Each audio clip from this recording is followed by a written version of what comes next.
Rounding up the, yeah.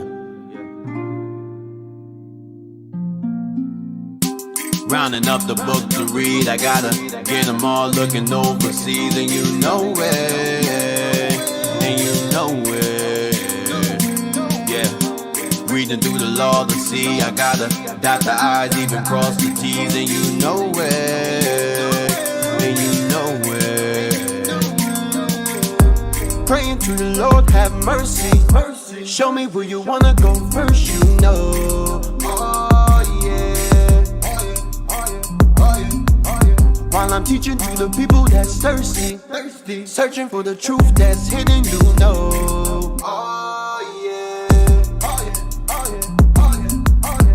Speak through the mouth of my lips when I show me where you wanna go next, you know. Right away. If you lost and you don't know where the truth at, looking all around but you don't know where to go. Well, we gon' show you the way. Okay, let me read the line. Line it up, standing back to back, kicking 9 times. Doctrine killer, hater stepping back. Captain Joel from the book, yeah, the prophet's back. Officer Ahim, yeah, that's Pepper Black. Officer LaCroix, yeah, from way back. Minister of knowledge, officer, just remember that. We gon' search the whole world, oh yeah, oh yeah, yeah, yeah, oh, oh.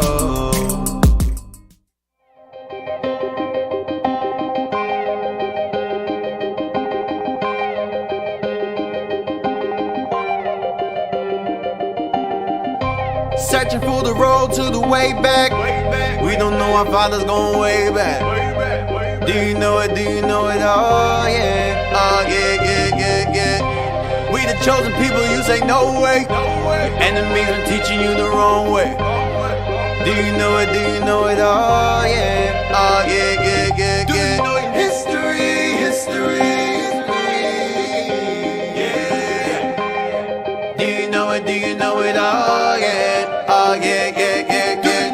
History, history, yeah. Do you know it? Do you know it? Oh yeah, oh yeah, yeah, yeah, yeah. Do you know it? Tell me, do you know it? Do you know it? Tell me, do you know it? Do you know it? Tell me, do you know it? Do you know it? Tell me, do you know it? Do you know it? Tell me, do you know it? Do you know it? Tell me, do you know it? Do you know it? Now we going back, Peter on my back for sure.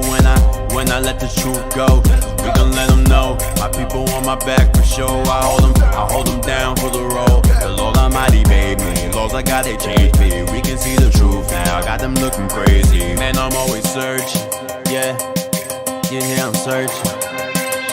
You hear me, boy, I'm searching. You hear me, boy, I'm searching. You hear me, boy, I'm searching.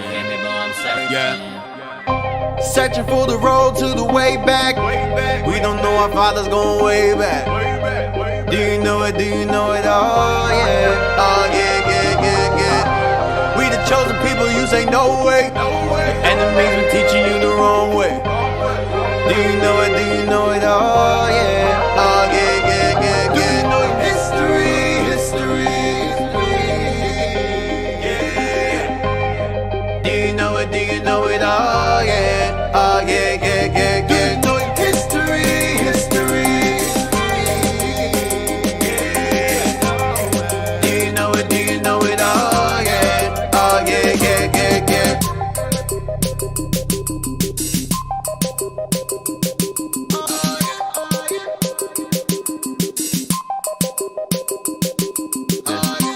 Rounding up the book to read, I gotta get them all looking overseas, and you know it, and you know it, yeah.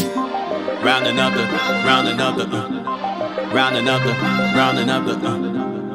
yeah. Rounding up the book to read, I gotta get them all looking overseas, and you know it, and you know it. Reading through the law to see, I gotta dot the I's, even cross the T's, and you know it, and you know it. Praying to the Lord, have mercy. Show me where you wanna go first, you know. Oh yeah. While I'm teaching to the people that's thirsty, searching for the truth that's hidden, you know. Oh yeah.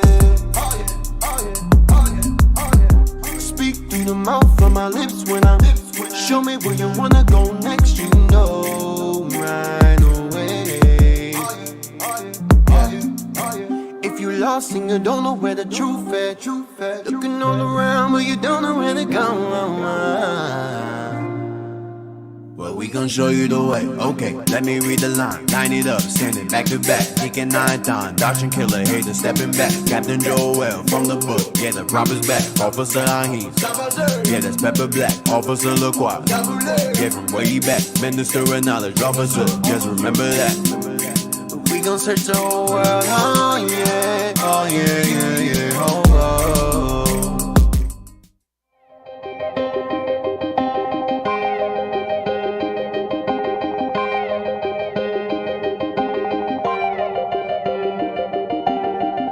Searching for the road to the way back. We don't know our father's going way back. Do you know it? Do you know it? Oh yeah, oh yeah, yeah, yeah, yeah. We the chosen people, you say no way. Enemies are teaching you the wrong way.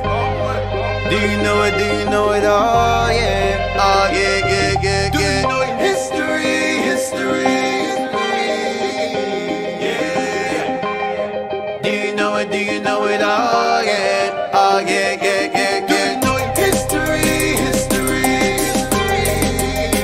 yeah. Do you know it? Do you know it? Oh yeah, oh yeah, yeah, yeah, yeah. Do you know it? Tell me, do you know it? Do you know it? Tell me, do you know it? Do you know it? Tell me, do you know it? Do you know it? Tell me, do you know it? Do you know it? Tell me, do you know it? Do you know it? Tell me, do you know it?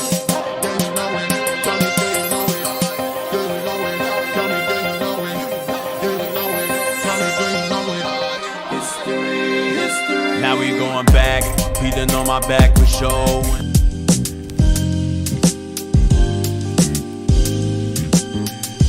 Hey, you on? I hear nothing. Oh, yeah, nothing. Hey, shalom, you on? Yeah, we are not. Hey, shalom, everybody. Welcome back to Our Hidden History Radio.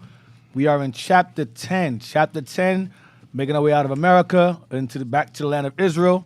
To my left, we have Captain Joel. Officer LaCroix. Officer Jezreel. Officer Adon. and welcome to Our Hidden History Radio. We're going to start off. We're going to conclude America this chapter. We're going to conclude America this chapter, and we're going to go into, we go back to the land of Israel, leading into another topic, leading into a whole different topic. All right, so let's go to the books I want. Get me the view. I want page 150 out of there.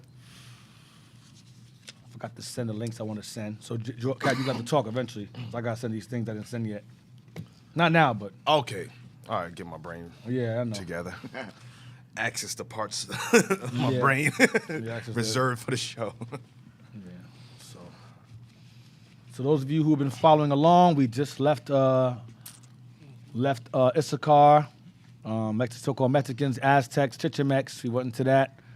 How they had the commandments, how they had the law, how they had the book of Moses on this side of the world and tried to hide it from the Spaniards because they knew they were going to destroy it. So I want to go to page 1. That's 150 right there, right? Yes, sir. All right, so let's read that. Let me see where I want you to stop at. That I did not include. Let's see, I want you to stop. Page 150. And we're going to start. The Indian tradition. Start from there. No, under the 7th. Let's start from the top. Under the 7th argument. Let's just go there. All right. Yeah, where the pencil mark is at. Yeah. Right there, that's good. Under the 7th argument, he says, in conformity to or after the manner of the Jews, the Indian Americans have their prophets, high priests, and others of a religious order. So we had our own prophets, high priests, and other forms of a religious order. This is James Adair, by the way. Just as it says he, this is his argument is referring to James Adair, and you read above. Go ahead. As the Jews had a sanctum, a sanctorum, sanctorum, holy of holies. We had a temple. We had a temple, and they had a temple within the temple, Holy of Holies. We had a temple here. The North American Indians had a temple as well. Remember, I said earlier, they played pretty much all of the Indian tribes this side of the world had a Holy of Holies or a temple and high priest. But the Gadites were the ones who posed as the lawgivers. They were the most diligent and righteous of all the tribes on this side in terms of maintaining spirituality and the commandments of God and keeping the commandments on this side. They were the lawgivers. Go ahead. So have all the Indian nations. See, so have all the Indian nations. What do they have? Prophets, high priests, and other religious order. Go ahead. There, they deposit their consecrated vessels. You had holy instruments, holy vessels they put in that temple. Go ahead. None of the laity daring to approach that sacred place. Right. None of those who weren't worthy or not allowed to enter that sacred place, like we did in the temple in the other side of the world. Go ahead. The Indian tradition says that their fathers were possessed of an extraordinary divine spirit. That their forefathers possessed an extraordinarily divine spirit. The spirit of God was on their forefathers. Go ahead. By which they foretold things future. They foretold things future. So if we had prophets on this side of the world, when the white man showed up, best believe we knew it. We knew who they were and we knew what they were doing here. Okay? Go ahead. And controlled the common course of nature. And our forefathers had the power to control the common course of nature. Damn. Meaning what? They have fire fall down from heaven, turn water into blood, water into wine, part the seas, keep it from raining for 3 years. We control nature itself. Go ahead. And this they transmitted to their offspring. And the Gadites, the North American Indians, told this to their children. They passed this on to their children. Go ahead. Provided they obeyed the sacred laws annexed to it. Provided that we obeyed the sacred laws annexed to that power that we served. Go ahead. Ishtuala, Mr. Adair says of those Indians. I think it's Ishtualo. Go ahead. Ishtualo, Mr. Adair says of those Indians, is the name of all their priestly order. So their priests are referred to as Ishtualo. Go ahead. And their political, and their they're pontifical. Yes, sir. And a pontifical name of all their and their pontifical office descends by inheritance to the elders. Wow. So their pontifical office as priests passes on to their children, like Aaron to his son, Eleazar, I believe. All right. Same way. The priestly order is passed down from father to son, like Zechariah and John the Baptist. They had that order over here too. Go ahead. There are some traces of agreement, though chiefly lost in their pontifical dress. Before the Indian Archmagus is a high priest. Go ahead. Officiates in making the supposed holy fire for the yearly atonement for sin. Damn. Yearly atonement. Day of atonement they had over here. Go ahead. The Sagan, waiter of the high priest. That's the deacon, the waiter of the high priest, the high priest servant. Go ahead. Clothes him with a white ephod, which is a waistcoat without sleeves. In resemblance of the Urim and Thummim, the American Archmagus wears a breastplate made of a white conch shell with 2 holes bored in the middle of it, though which he puts the ends of an outer skin strap and fastens a buck horn white button to the outside of each, as if in imitation of the precious stones of the urine. See that on both sides. They weren't the real high priests. They weren't the Aaronic high priests, but they played high priests on this side of the world. They had their own form of their own high priestly wardrobe that was similar to Aaron's and the high priest after him. Go ahead. In this statement, Mr. Adair exhibits evidence of which himself seems unconscious. He says the general name of all their priestly order is Ishtualo, and the name of the high priest waiter is Sagan. Mr. Faber, remarking upon this, thinks the former word is a corruption of Ish-da-Eloah, a man of God. That's what it means. Their high priest order was called men of God. That was their priestly order name. All right? So we had understanding of the laws on this side of the world. Now, let's get the next book. I want page 151 from that book. All right? The ancient. To show that we had the laws of God on this side of the world. Okay, and I also want to bring out, before I forget, as I will forget, I had made mention parts ago. Some those of you who pay good attention will know what I'm referring to. Those of you who don't, don't worry about it. I mentioned that Torquemada. We read it numerous times about a guy named Torquemada that spoke about the Native Americans and their heritage being of Israelites. And I said that Torquemada was the same guy that was involved in the Spanish Inquisition. That's false. Torquemada, who spoke about the Native Americans being Israelites, was Juan Torquemada. He was a missionary in Mexico. His name was Juan Torquemada. The evil bastard that I'm referring to that I confused him with was Tomas Torquemada in Spain. That coon bastard was the Jason of the Spanish Inquisition. He was the worst. Okay, he was pretty much like a past version of Jose de Acosta. Okay, possibly. Now he may have been very well an Israelite or a convert, one or the other. Either or, the Torquemada, I confused the two with. You have Thomas de Torquemada, who was under the Spanish Inquisition, who was a coon that forced us on this side of Spain and Portugal to convert to Christianity. And then you had Juan Torquemada, who was sent over here to evangelize and Christianize the Native Americans and came to realize that they were Israelites. That was Juan Torquemada, okay? Just in case those of you, I don't want to confuse things. Now, you got that? Page 151, all right? This isn't the name of the book, so I'm not worried about it. Origin at the top page, that's not the name of the book. So start from they claim. They claim that Yehovah, that's Yahweh, Yahuwah, some of y'all say Yahweh, whatever, y'all, different names. Ahaya, some of y'all say. They claim that Yehovah, go ahead, was the name of the great king. He was a man. He was a man, not a woman, not part woman. He was a man. They understood he was a man. Go ahead. Not a smoke. Not a smoke, not a spirit. Go ahead.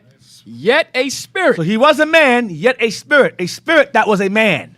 Go ahead. A great and glorious being. His name was never to be mentioned in common talk. So that name that a lot of Israel throws around when on a whim, Yahweh, blah, blah, blah, all that stuff, our forefathers didn't do that. It was used only and spoken only when necessary, not thrown around and whatever. Go ahead. This great king commanded them to rest every seventh day. They were told not to work on this day and that they should devote it to talking about God. Right. Go ahead. Yahuwah created the world in 7 days. Mm-hmm. At what's that? Officer Don, help me out. Where you at? Nuta Tekwa. Nuta Takwa. The first new moon of the autumn. Wow. Go ahead. With the fruits all ripe. God made the first man of red clay, and he was an Indian. He was black. Go ahead. And made woman of one of his ribs. They understood that too. Go ahead. All people were Indians or red people before the flood. All people were black people before the flood. So they're saying Indians are black people. Go ahead. They had teachers and prophets. What do they have? Teachers and prophets. We just read that earlier. They had teachers and prophets called Ishtuola, men of God. Go ahead. Who taught the people to obey God. Who taught them to obey God. Go ahead. And their parents. And honor your father and mother. Go ahead. They warned the people of the approaching flood, but said that the world would be destroyed by water only once. Right, go ahead. And that later it would be destroyed by fire. By what? By fire. By fire. So we knew about nuclear bombs. We knew about the destruction to come later on in this time. Go ahead. When God would send a shower of pitch and then a shower of fire, which would burn up everything. Go ahead. They also taught that after death, the good and bad would be separated. True. Go ahead. The good would take a path that would lead to happiness, where it would always be light. That's the kingdom. Go ahead. Deacon, my spirit is troubled right now. Because black people is going through my thoughts right now.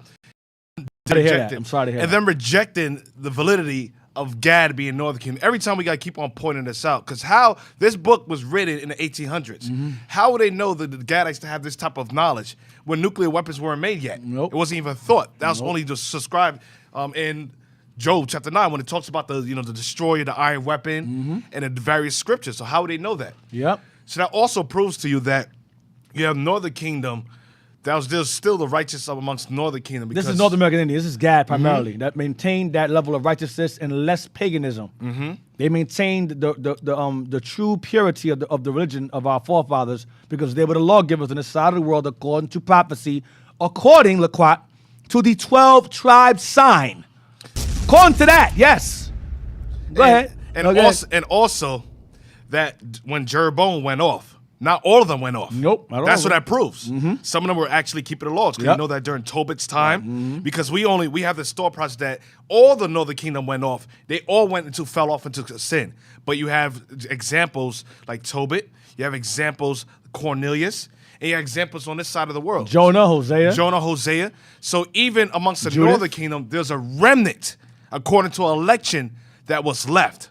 Just like with Southern Kingdom, there's a remnant. According to the election, there's a remnant in Northern Kingdom as well. So not all the 10 tribes went off into idolatry. You have some that still keeping the commandments. Right. Continue. The good will be taken to happiness, where it would always be light. Go ahead. The good would take a path that would lead to happiness, where it will always be light. Go ahead, watch this. But evil led to a deep chasm. The deep chasm goes back to that Lazarus, where the rich man, there's a great gulf fixed between you and I. They're doomed. That's that darkness, gnashing of teeth. That's what it's referring to, that deep chasm of darkness. Go ahead, watch this. An invaluable publication.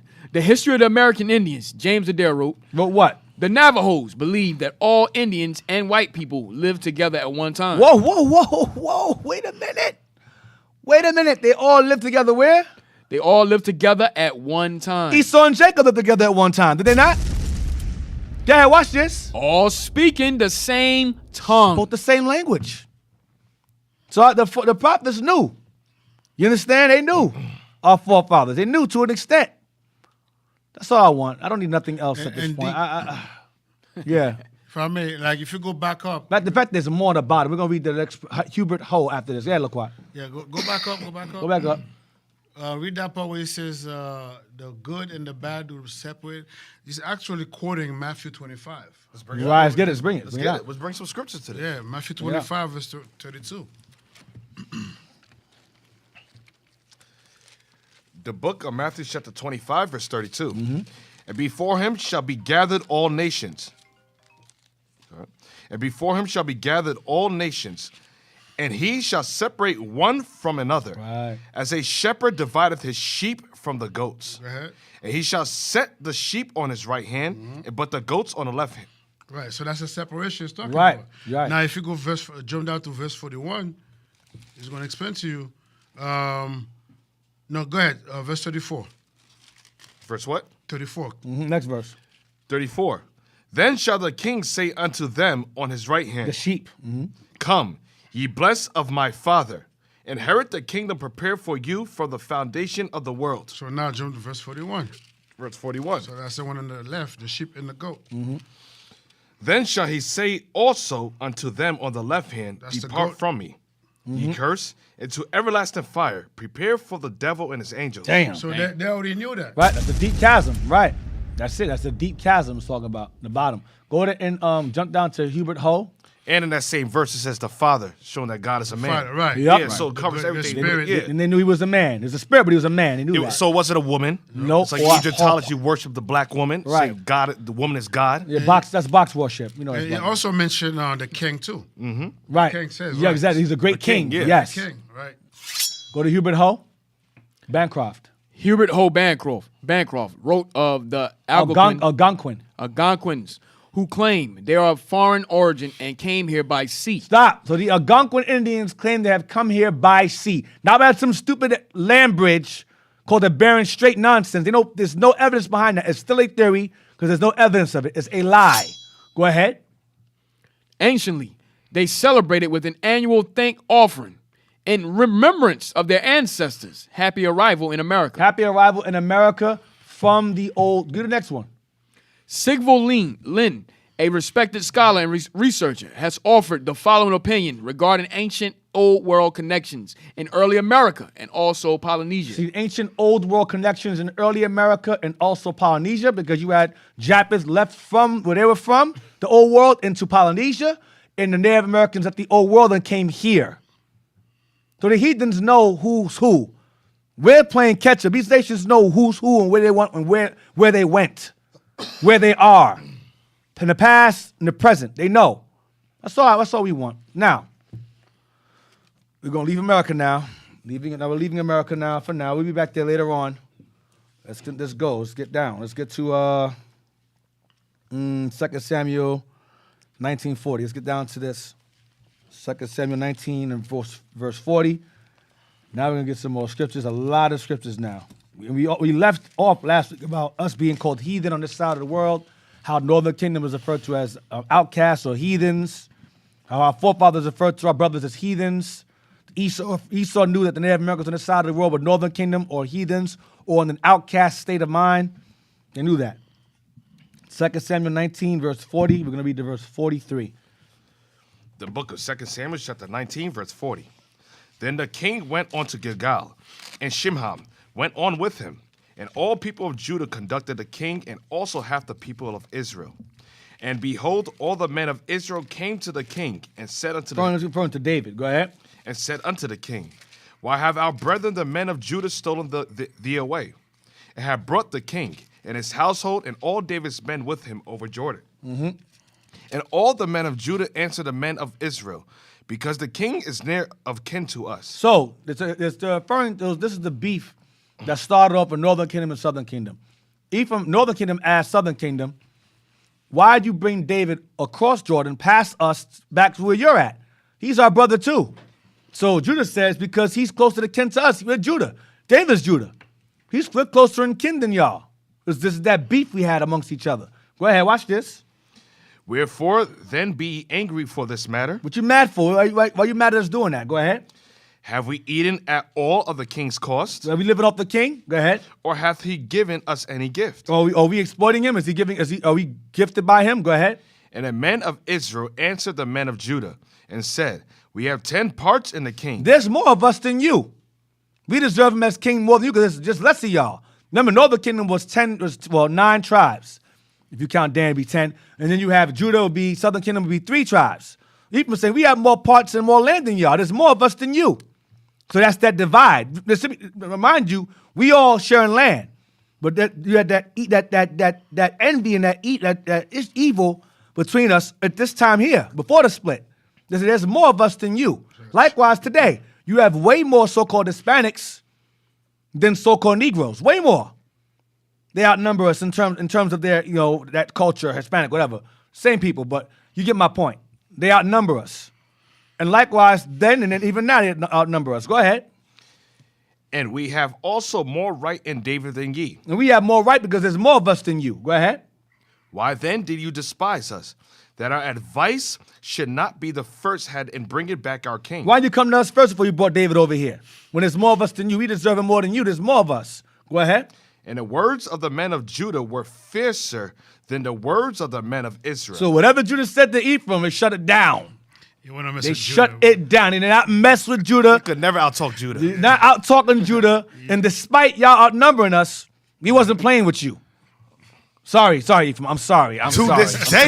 Jez, I'm sorry. To this Jez. day? I'm sorry, Jez. The mighty men of Judah. To this day? Yeah, To this day.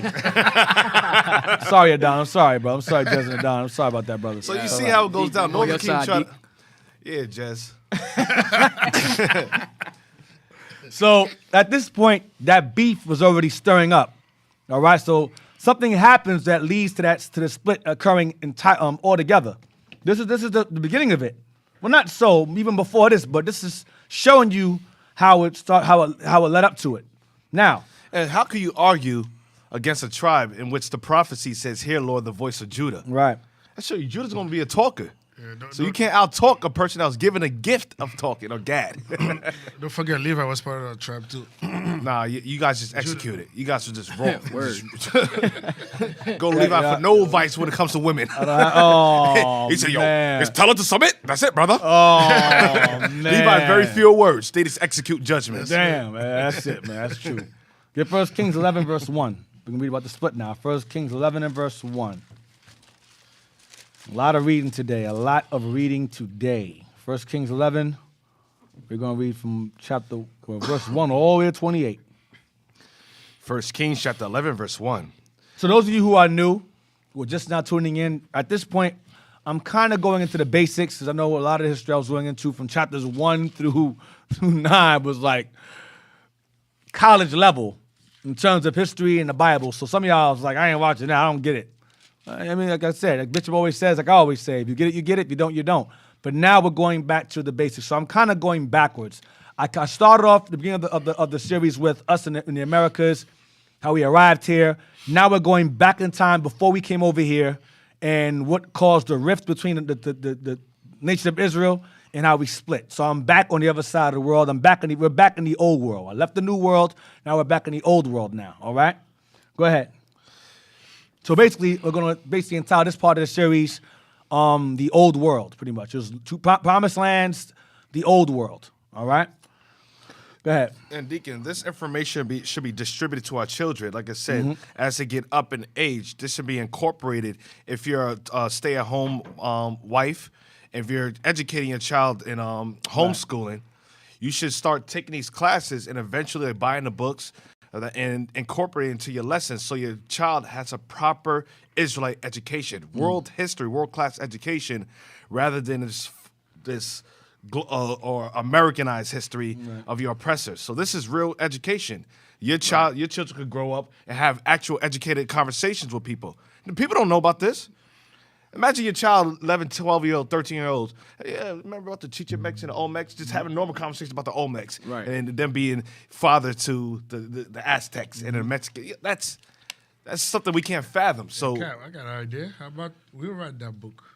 Huh? Get all the information we get in those books and Yeah, in time. yeah, let me know how that is. I'm looking like, yeah. Let me know who's gonna do it. In time. Hey, I mean, we could put a binder or something together. and distribute it to the But let me know how that In goes. time. We'll figure something out.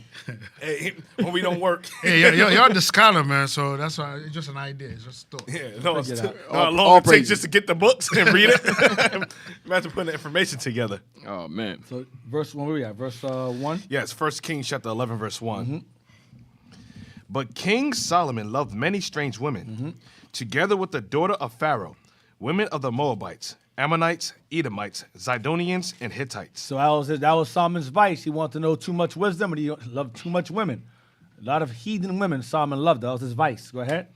Of the nations concerning which the Lord said unto the children of Israel, ye should not go in to them, You should not marry them. That was the law, not to marry them. Go ahead.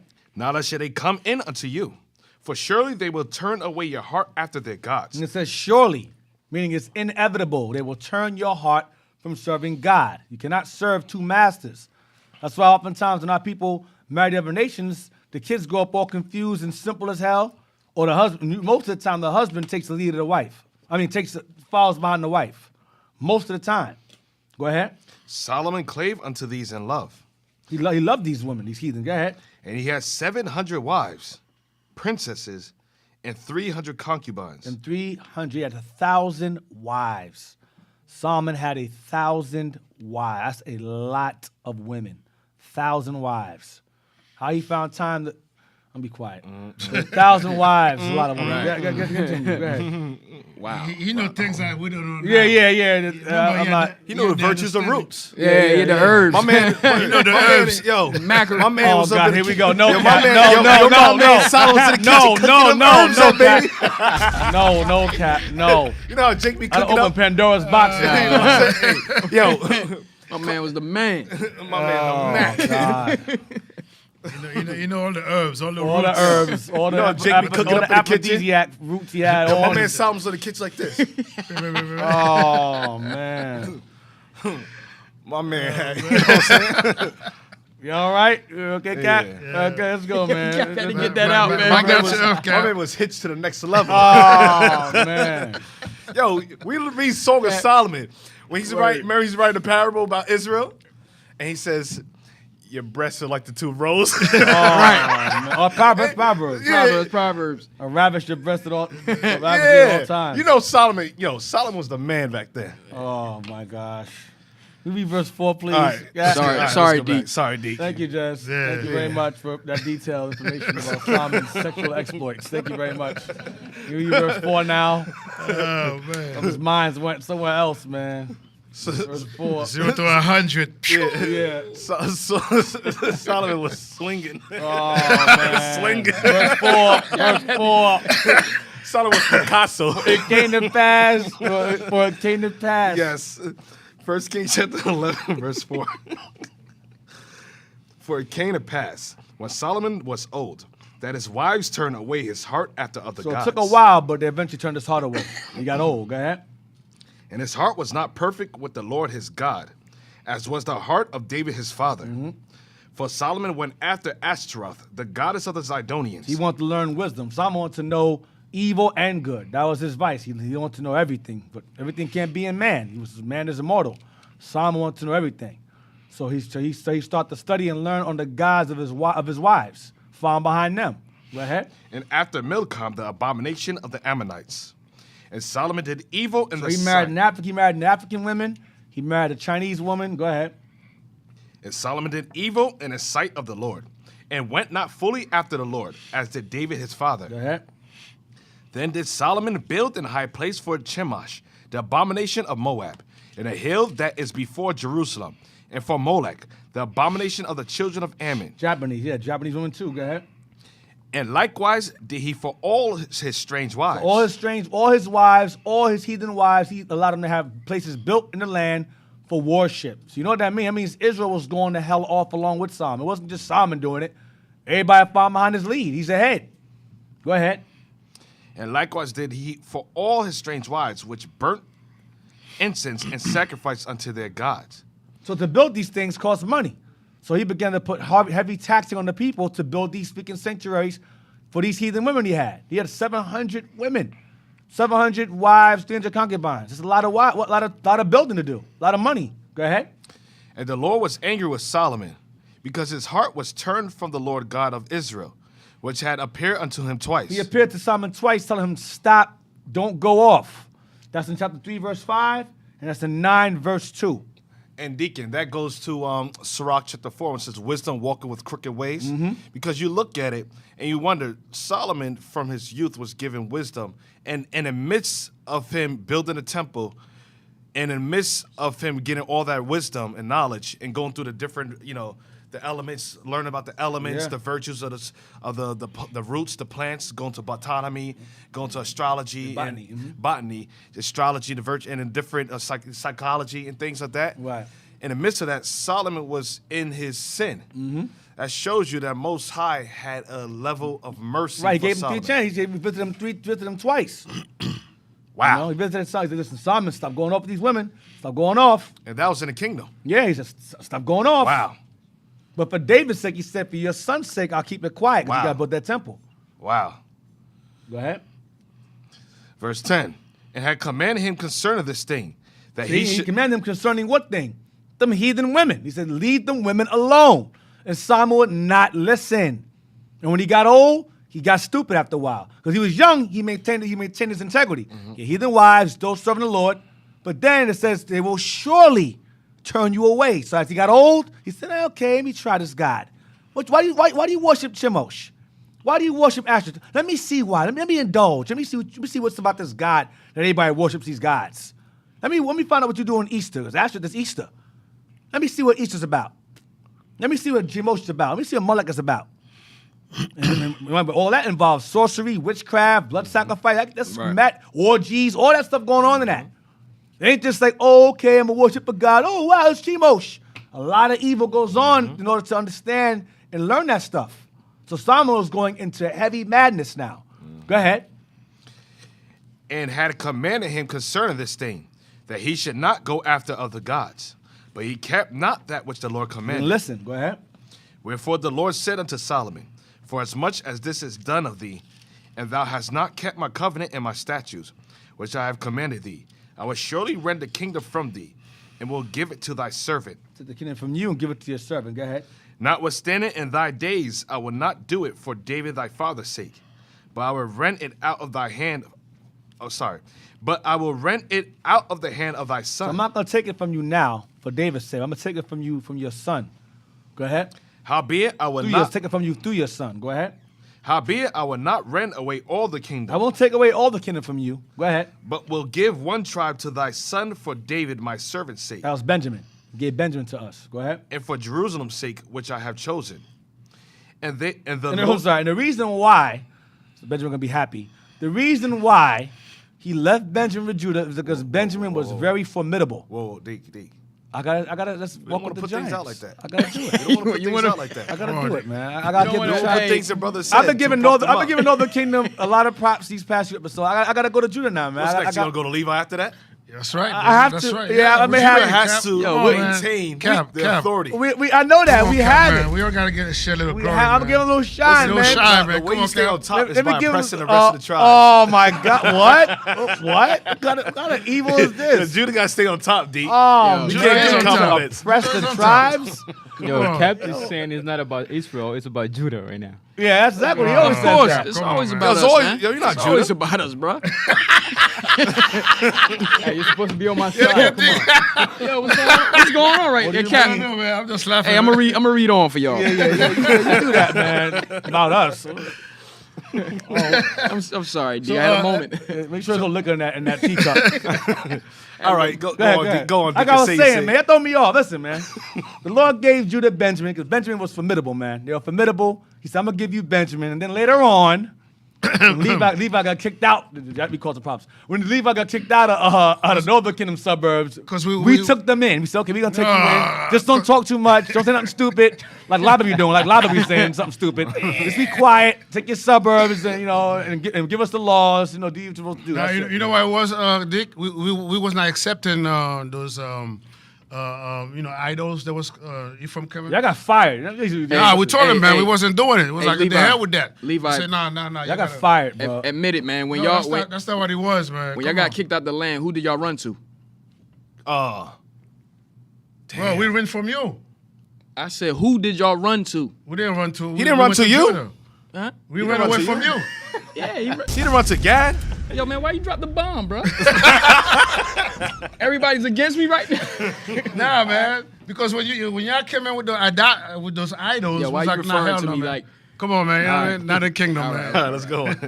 Verse 14. Yeah. And the Lord stirred up an adversary unto Solomon, Hadad, the Edomite. Mm-hmm. He was of the king's seed in Edom. For it came to pass, when David was in Edom, and Joab, the captain of the host, was gone up to bury the slain, after he had smitten every male in Edom.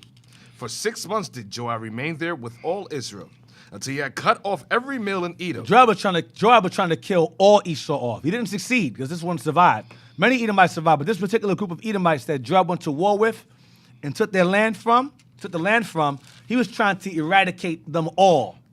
Joab was a beast Yes. when he was in his right mind. He was a beast, and we hated Edom. We despised them so much that we tried to erase them. We tried to kill them off entirely. Go ahead.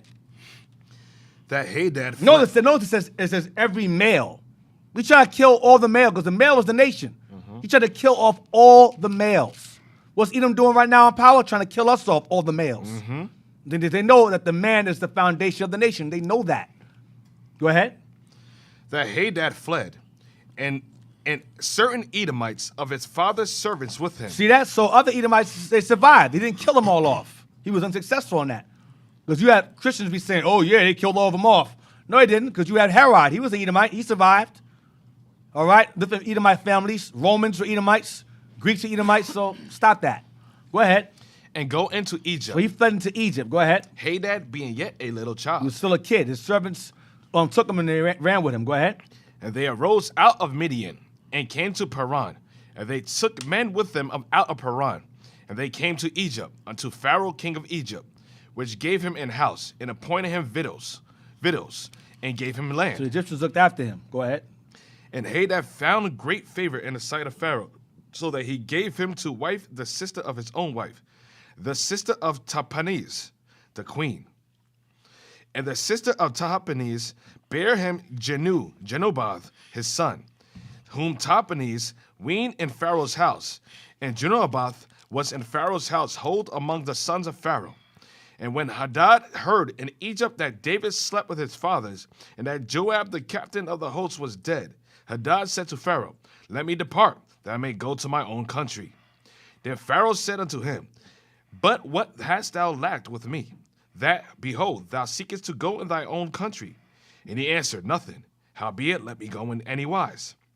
And God stirred him up another adversary, Rezon the son of Eliadah, which fled from his lord, Hadadezer, king of Zeboah. And he gathered men unto him, and became captain over a band, when David slew them of Zobah. So what's happening? What we're reading right now is the Most High is starting to stir up enemies against Judah. Because Solomon's madness. Solomon went off. The Lord started to raise up and put his enemies back in positions of power that they lost under David and under Joab.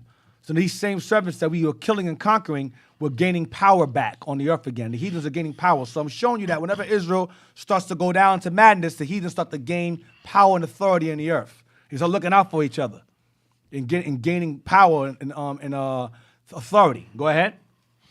Verse 24. Remember the Lord promised David that his son would have peace when the temple was being built. So now Solomon, that peace is being removed slowly as we're reading on. Go ahead. Verse 24. And he gathered men unto him, and became captain over a band, when David slew them of Zobah. And they went to Damascus, and dwelt therein, and reigned in Damascus. So all of David's enemies and their children are being raised up to go against David's son, and his sons after them. Go ahead. And he was an adversary to Israel all the days of Solomon. So he started giving Solomon problems. Go ahead. Beside the mischief that Hadad did. And he abhorred Israel and reigned over Syria. He hated Israel and reigned over Syria. Go ahead. And Jeroboam, the son of Nebat, an Ephrathite of Zeradah, Solomon's servant, whose mother's name was Zeruiah, a widow woman. Even he lifted up his hand against the king. Damn, read again. Go 26 again. And Jeroboam, the son of Nebat, an Ephrathite of Zeradah, Solomon's servant, who the Lord promised the kingdom to. Go ahead. Whose mother's name was Zerah, a widow woman, even he lifted up his hand against the king. Even he plotted against the king. Even his servant plotted against the king to try to take Solomon out. Go ahead. And this was the cause that he lifted up his hand against the king. So why did he do it? So it's going to explain to you why did Jeroboam want to try to go against the king and have the king taken out. Watch. Solomon built Millo and repaired the breaches of the city of David his father. And the man Jeroboam was a mighty man of valor.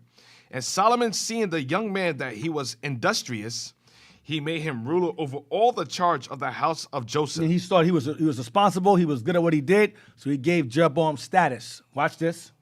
And it came to pass at that time when Jeroboam went out of Jerusalem, that the prophet Ahijah the Shilonite found him in the way.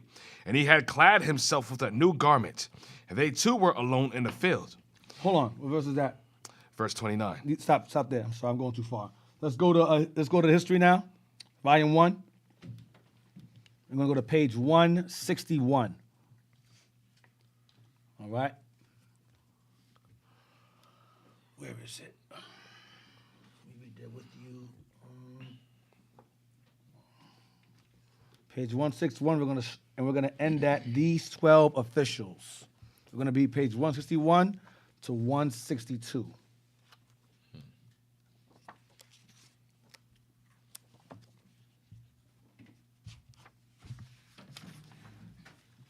When we start the second paragraph, D. Yeah, start at Solomon. Solomon then directed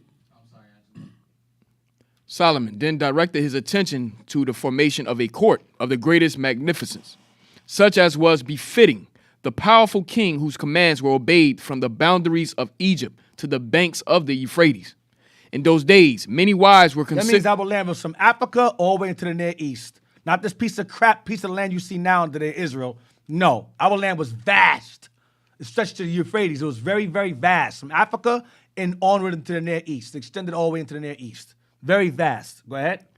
In those days, many wives were considered a necessary adjunct to the king's dignity.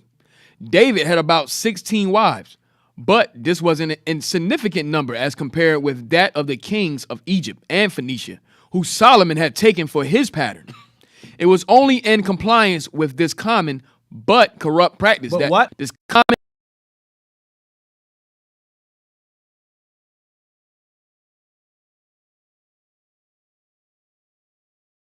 I'm not reading ahead.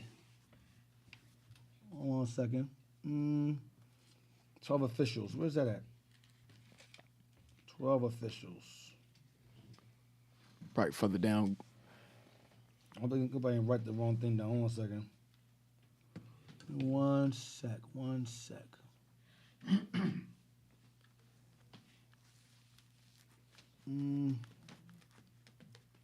What's the right volume? 161 and 162. Index of officials. Hold on a second. Okay, that's at 162. Give me 1 second. So, reading through this history of Solomon, this is an excellent history for you to get yourself used to. Going through the history, what you realize in Solomon's life, you could relate that to all of our lives. When we involve ourselves in evil, it tends to transpire to our children. So that's why we got to be mindful when we commit certain actions that it could pass to our, like I said, our lineage, and it might not affect you, but it might affect your children. Yeah, we'll just read all the way down. I'll figure it out. Go ahead. Read down to one. Just read the whole thing. Go ahead. Corrupt practice. Go ahead. It was only in compliance with this common but corrupt practice. This common but corrupt practice. Keep that in mind. This common but corrupt practice. Go ahead. That Solomon formed an immense harem. He formed an immense harem of women. 1,000 women. It's a lot of females. Go ahead. His first wife was Naamah, the beautiful, an Ammonite princess. Ammonite princess. Go ahead. He His also- first wife was not an Ammonite. It was an Egyptian woman, Pharaoh first.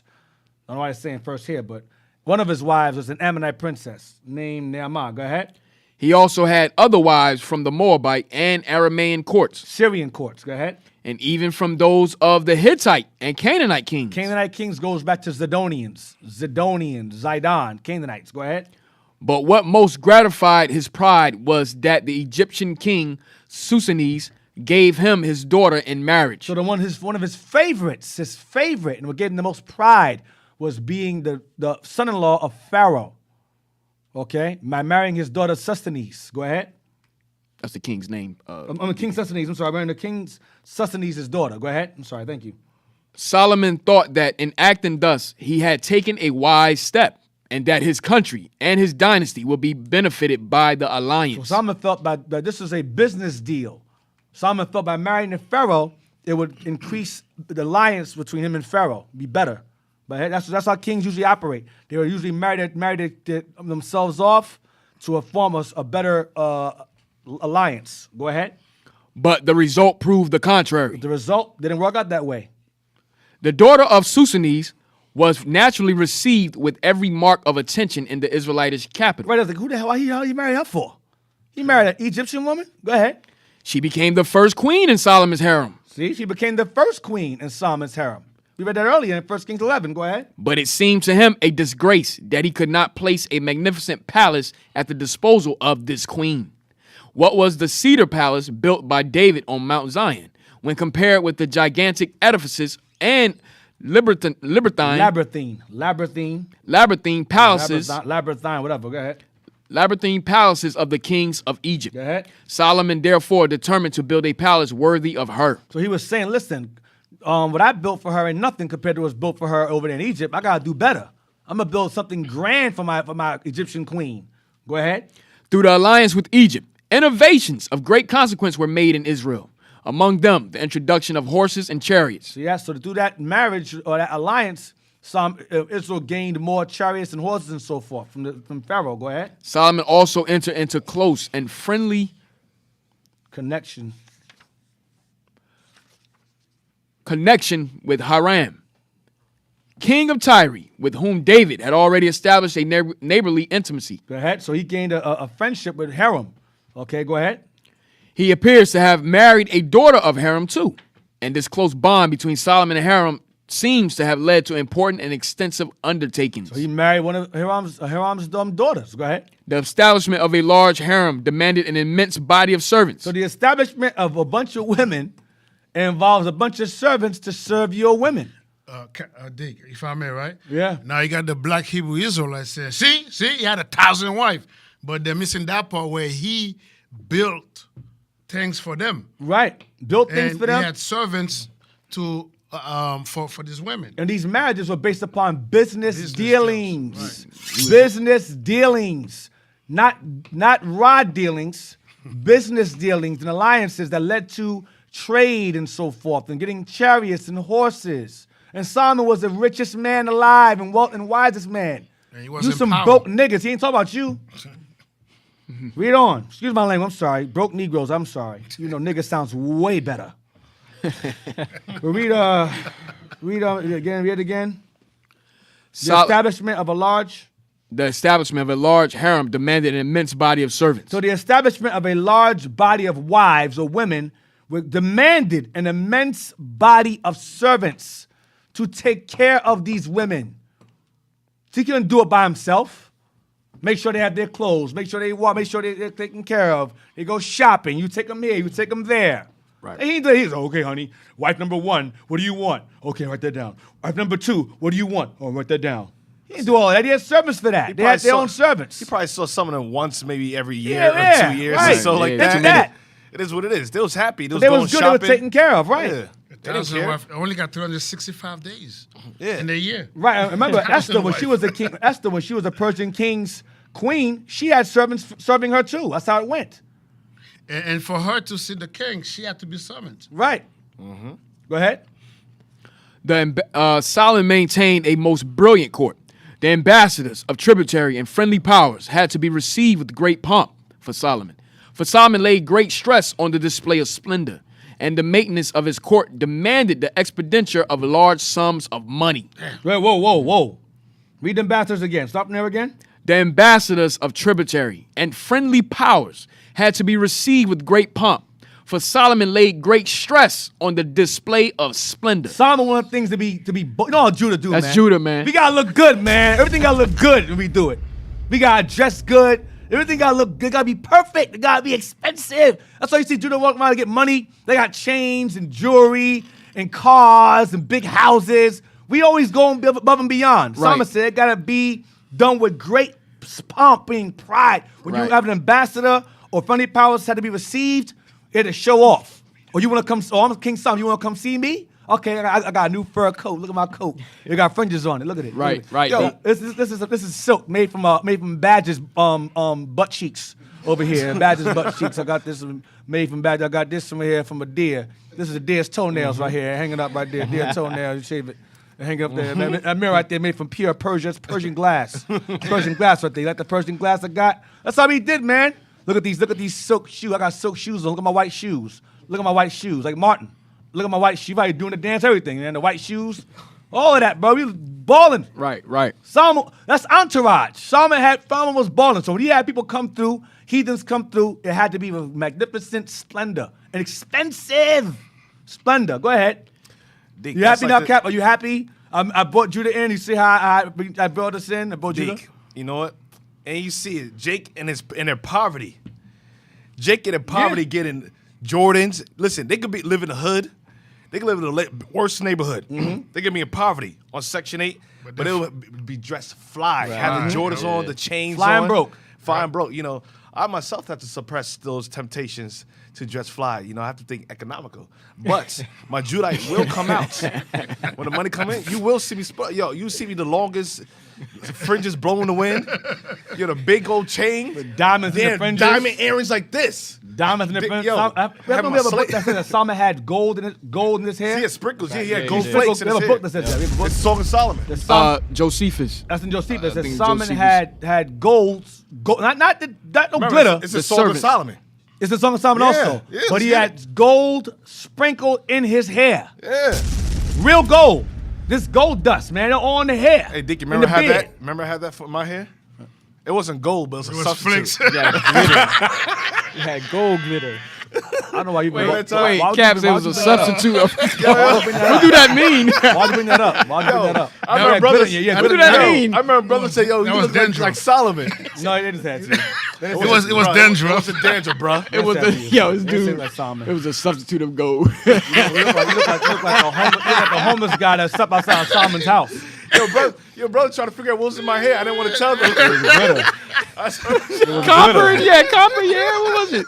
I had copper shavings. Yeah, something. It wasn't no damn gold. Oh, You man. bring that up? Why'd you bring that up, man? That was horrible. I just gotta flex my No, don't inner flex that. Don't Judite. flex that, man.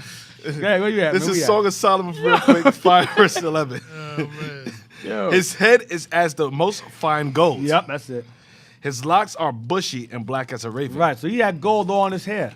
All in his hair. Where we at now? Damn, Cap. So it says had to be yourself had to up be for that received one. with great pomp. Read that again. The ambassadors. Oh man. The ambassador tributary. So the ambassador, the king didn't show up, and the king sent this ambassador to see Solomon, or the king themselves, the friendly power itself, the king itself, or whether it be a Hamite king, or Moabite king, or Ammonite king, or Pharaoh himself. If they showed up to see Solomon, go ahead. Most likely his wives' fathers, if they showed up to come visit Solomon, go ahead. The ambassador of tributary and friendly powers had to be received with great pomp. Great pomp, meaning pride. Go ahead. For Solomon laid great stress on the display of splendor. Fanciness. Go ahead. And the maintenance of his court demanded the expenditure of large sums of money. And the maintenance of his court demanded the expenditure of large sums of money. You to have a bunch of these wives and live like this, you have to be extremely wealthy. So that's why he was taxing Israel. Right, so not heavily. some broke nigga working at Home Depot with 3 wives. That's corny, man. These are girlfriends. Just look at how Floyd Mayweather conducts his life. Right. He spurges the same way. He has right. gold all over. Remember that? Everywhere. He has stacks of money. Remember He that? has Yeah, money all over the Money all over the place. He rented a mint truck.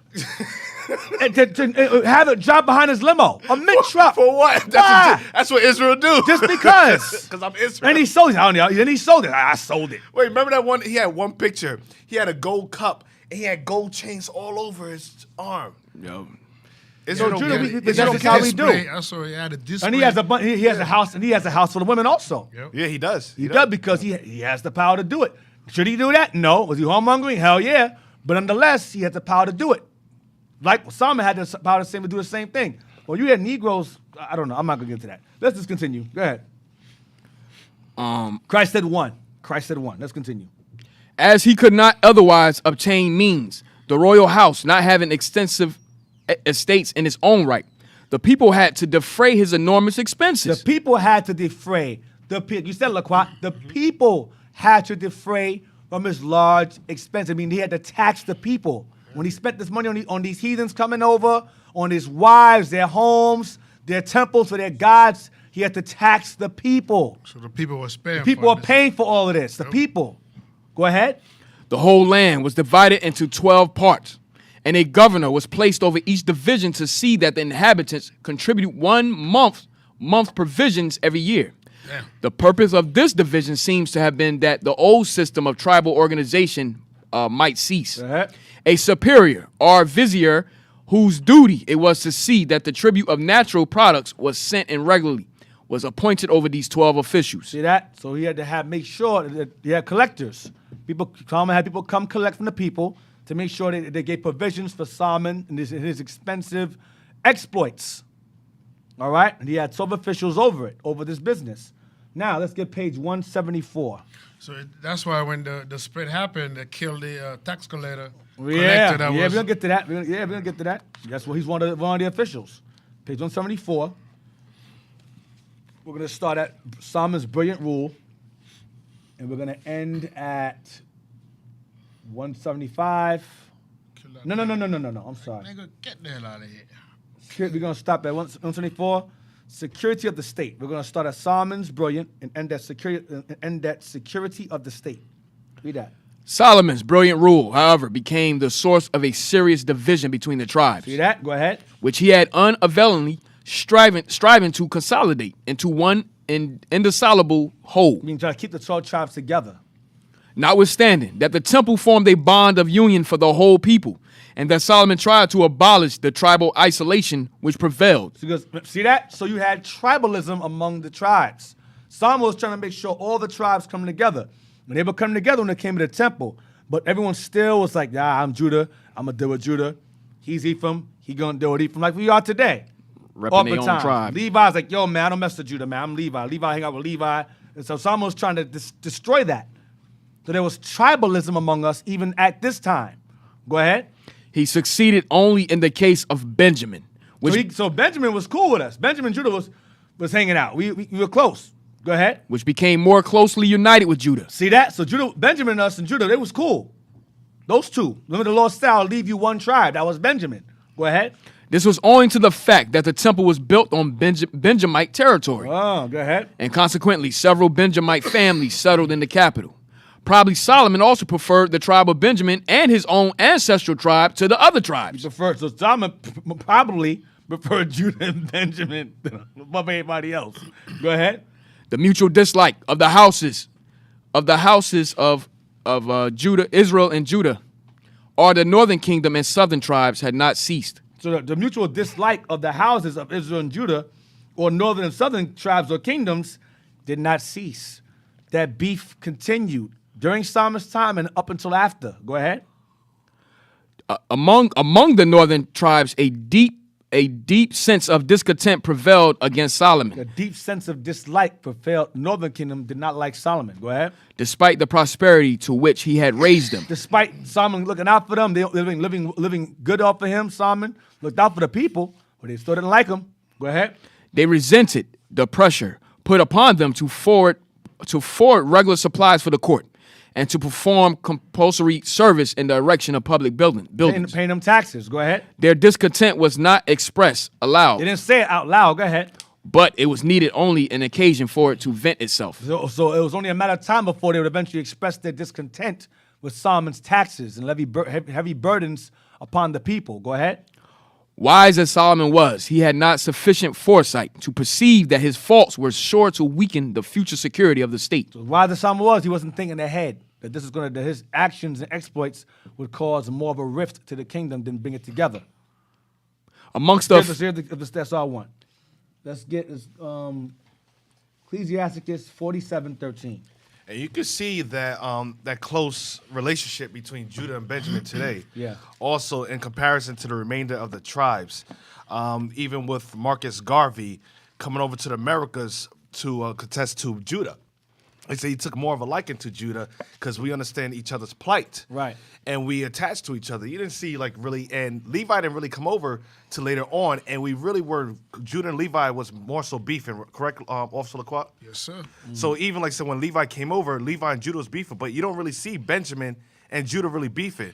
You see Benjamin and Judah always together, parties. Right. Benjamin's music also reflects Judah's music. You notice all Benjamin's music is Judah's music, just remix. Yeah, right, Or right. reggae, it's all remix. I forgot the term for it because a lot of the old songs that Benji sang was like the oldies from old the Judah 60s. songs. And then we mixed it, they make it their own song. Right. You know, they change a few words in it. Right. But it's basically, if you listen to it and you go back in the early 60s, it'd be like the same kind of song. Right. You had like The same lyrics. Like the Black Panthers, you had like a Bobby Seale, and you had from what I heard, yeah, and you had Huey P. Newton.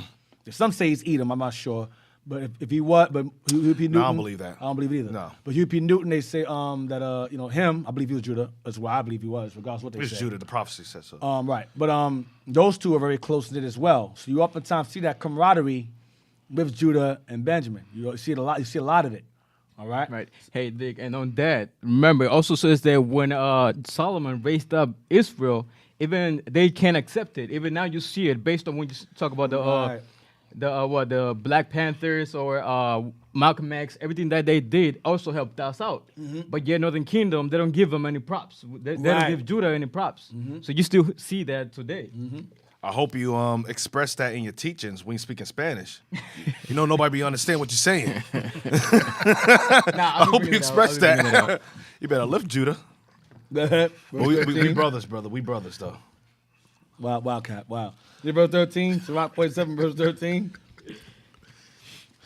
Hey, Levi, you got to follow Benjamin and change your music to Judah. You still don't understand what we're saying. That compwa, whatever that thing is. Kumpa. Compa. What is it, Sirach what, Deacon? 47, 13. Sirach 47, verse 13. 13 to 14. Verse 13. Solomon reigned. No, 13 to 19. Sirach 47, verse 13. Solomon reigned in a peaceable time and was honored, for God made all quiet round about him. No enemies rose up against him at this time. Go ahead. That he might build an house in his name, and prepare his sanctuary forever. How wise wast thou in thy youth, as a flood filled with understanding. Thy soul covered the whole earth, and thou fillest it with dark parables. So oftentimes you hear about these heathen philosophers that have these wise sayings and so forth from ancient time. A lot of those sayings were not theirs. They're ours. Solomon's wisdom was spread all across the known world, the old world. A lot of heathens borrowed his parables and borrowed his proverbs and used and said it was theirs, and it wasn't. It was ours. Go ahead. Verse 16. Thy name went far unto the islands, and for thy peace thou wast beloved. The countries marvel at thee for thy songs, and proverbs, and parables, and interpretations. So Solomon wrote songs, and he wrote proverbs. You read them all the time. Song of Solomon, proverbs. Go ahead. By the name of the Lord God, which is called the Lord God of Israel, thou didst gather gold as tin, He gathered gold like it was tin. Go ahead. and didst multiply silver as lead. He had much silver as he had lead. It's a lot of gold and silver. Go ahead. Thou didst bow thy loins unto woman. Ah, here goes the vice. He did what now? Thou didst bow thy loins unto woman. But he bowed his loins to his women. His women, he followed behind his women. He followed behind the box. That was Solomon's vice. Box and wisdom. Go ahead. And by thy body thou wast brought into subjection. And by his body, his penis, was he brought into subjection. After he had all these women around. He was like, okay, all right, okay. I'll repent. I'll worship a God. I'll check your God out. Why not? Okay, go ahead. Verse 20. Thou didst stain thy honor. So while doing so, what did he do? Thou didst stain thy honor, Thou didst stain thine honor. Go ahead. and pollute thy seed. And you ended up making you had simple, like you said earlier, it went down to your kids. It went down to his children. Go ahead. So that thou broughtest wrath upon thy children, and wast grieved for thy folly. People are mad at you. This is Solomon's fault. Verse 21.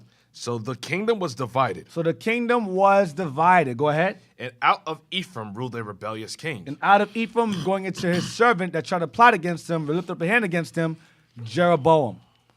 He was Ephraim, Jeroboam. That's all I want. Let's go back. Let's go to 174. We're going to start at amongst. Now, we read earlier that common but corrupt practice. Common but corrupt practice. Him going off. Marrying these strange women. You're going to go to amongst on page 174. Amongst the officials whom Solomon employed to supervise the buildings was an Ephraimite who was clever, courageous, and ambitious. Industrious. Go ahead. This was Jeroboam, the son of Nebat, from the town of Zaretta, or Zarathan, on the other side of the Jordan.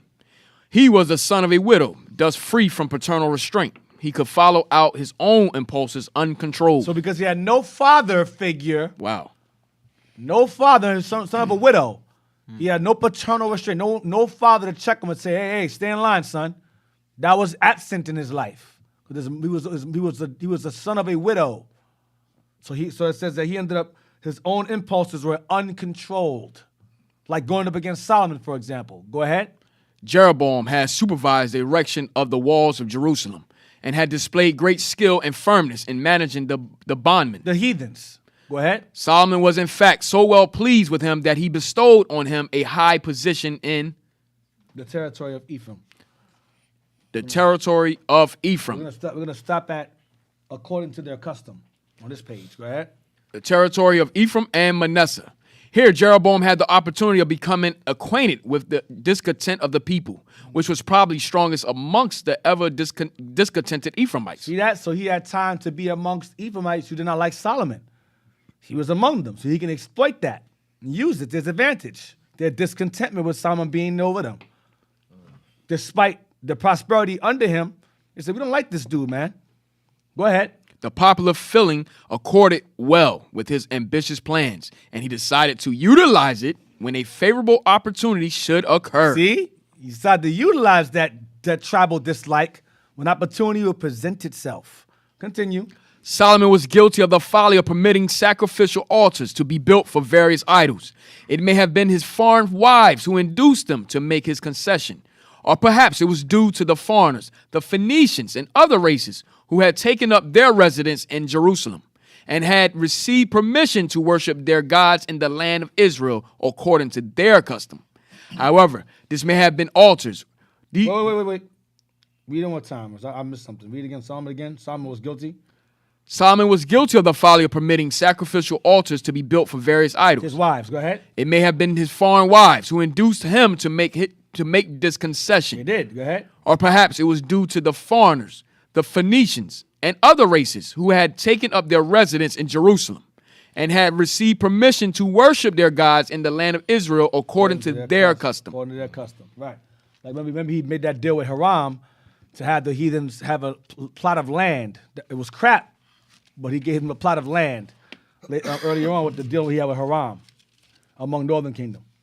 So let's get 1 Kings 11 again, verse 29. The book of 1 Kings, chapter 11, verse We're 29. going to stop at 43. And it came to pass at that time when Jeroboam went out of Jerusalem, that the prophet Ahijah the Shilonite found him in the way, and he had clad himself with a new garment. They two were alone in the field. And Ahijah caught the new garment that was on him, and rent it in 12 pieces. And he said to Jeroboam, Take thee 10 pieces, for thus saith the Lord, the God of Israel, Behold, I will rend the kingdom out of the hand of Solomon, and will give thee 10 tribes to thee. But he shall have one tribe for my servant David's sake, Benjamin, go ahead. and for Jerusalem's sake, the city which I have chosen out of all the tribes of Israel, because that they have forsaken me, and have worshipped Ashtoreth, the goddess of the Zidonians, Chemosh, the god of the Moabites, and Milcom, the god of the children of Ammon. They have not walked in my ways, to do that which is right in my eyes, and to keep my statute and my judgments, as David his father. Howbeit, I will not take the whole kingdom out of his hand, but I will make him prince all the days of his life for David my servant's sake, whom I chose, because he kept my commandments and my statutes. Go ahead. But I will take the kingdom out of his son's hand, and will give it unto thee, even unto 10 tribes. Even 10 tribes I'll give you. Go ahead. And unto his son will I give one tribe, that David my servant may have a light always before me in Jerusalem, the city which I have chosen me to put my name there. Benjamin, go ahead. And I will take thee, and thou shalt reign according to all that thou soul desireth, and shalt be king over Israel. And it shall be, if thou wilt hearken unto all that I command thee, and wilt walk in my ways, and do that is right in my sight, to keep my statutes and my commandments, as David my servant did, that I will be with thee, and build thee a sure house, as I built for David, and will give Israel unto thee. You right by me, I'll give the kingdom of Israel over to you. So this is the reason why Jeroboam lifted up his hand against Solomon, because the prophet had told him he was going to give him the kingdom. But he went and jumped ahead and tried to do it before the time. Your patience. He was impatient because he had no paternal guidance. No daddy at home. See what happens to Negroes have no daddy at home? They act stupid and retarded and do stupid things. Like, for example, terrorize a city, burn down Walmarts. That's fatherless kids. These are examples. Go ahead. They're impulsive, Impulsive. emotional. Exactly. Emotional. Effeminate. Go ahead. And I will for this afflict the seed of David, but not forever. Solomon sought therefore to kill Jeroboam. See that? Solomon sought therefore to kill Jeroboam because Jeroboam tried to plot against him. Go ahead. And Jeroboam arose and fled into Egypt, unto Shishak, king of Egypt, and was in Egypt until the death of Solomon. So he stayed there until Solomon died. Go ahead. And the rest of the acts of Solomon, and all that he did, and his wisdom, are they not written in the book of Acts of Solomon? Go ahead. And the time that Solomon reigned in Jerusalem over all Israel was 40 years. And Solomon slept with his fathers, and was buried in the city of David his father. And Rehoboam his son reigned in his stead. Rehoboam his son reigned in his stead. So Jeroboam left until the coast was clear. Let's get chapter 12, verse 1. Chapter 12, verse 1. And Rehoboam We're went... going to read the verse 6. We're going to read the verse... We'll just read down. Go ahead. And Rehoboam went to Shechem, for all Israel were come to Shechem to make him king. And it came to pass, when Jeroboam the son of Nebat, who was yet in Egypt, heard of it, for he was fled from the presence of King Solomon, and Jeroboam dwelt in Egypt, that they sent and called him. And Jeroboam and all the congregation of Israel came, and spake unto Rehoboam, saying, Thy father made our grievous. Now therefore make thou thy grievous service of thy father. and his heavy yoke which he put upon us lighter, and we will serve thee. Remember, Solomon lived a luxurious life. Lived a very luxurious life. He taxed the people. He said, listen, make the tax that Solomon put upon us for his women lighter. Make our lives a bit easier than your father. Okay, go ahead.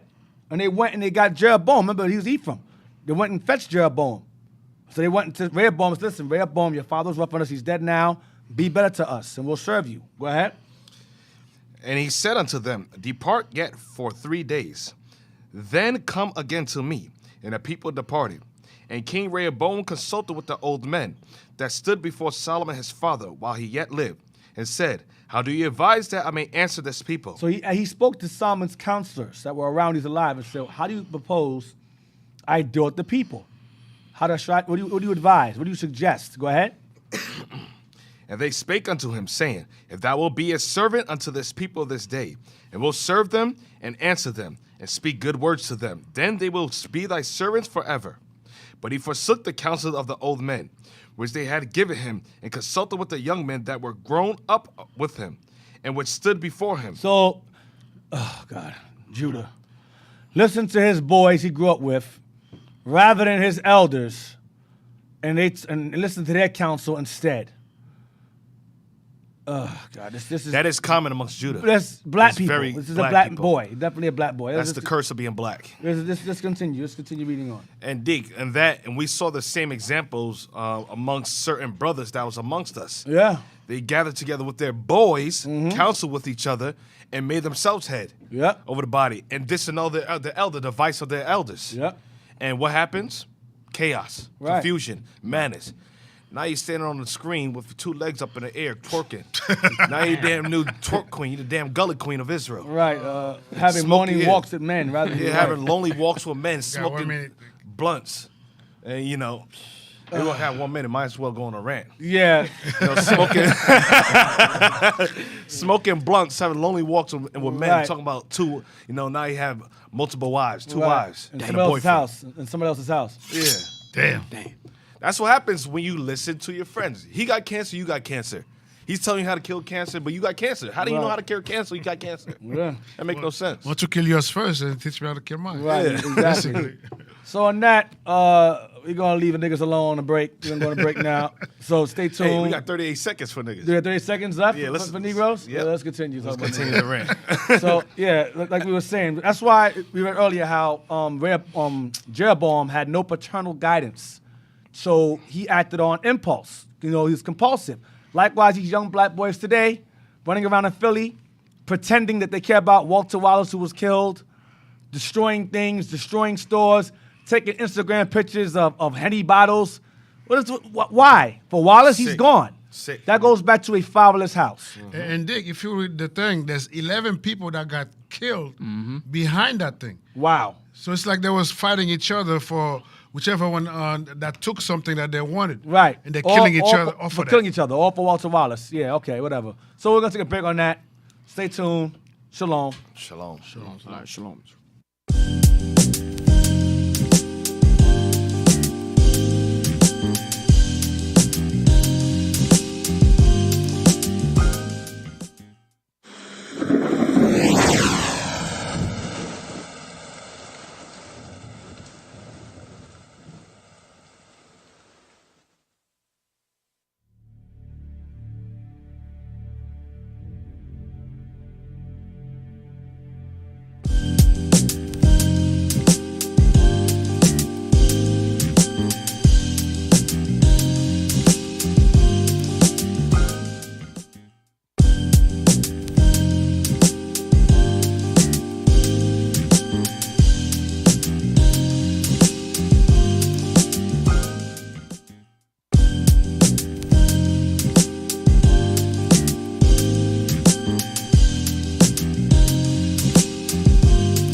gave up everything I had, my best and everything I am.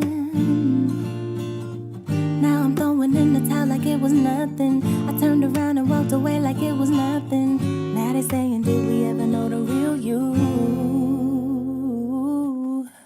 I'm certain I'm the one who's changed. Well, either way, I digress from the situation. Our heart's no longer syncopated, so I'm just gonna fall back, learn who I am and where I came from. The small talk never suited me. They only want who I used to be, want what I used to be. No, I'm not who I used to be. Most High made me royalty. They only want who I used to be, but that ain't me no more, no more. No, I'm not who I used to be. Most High made me royalty. They only want who I used to be. That ain't me no more, no more.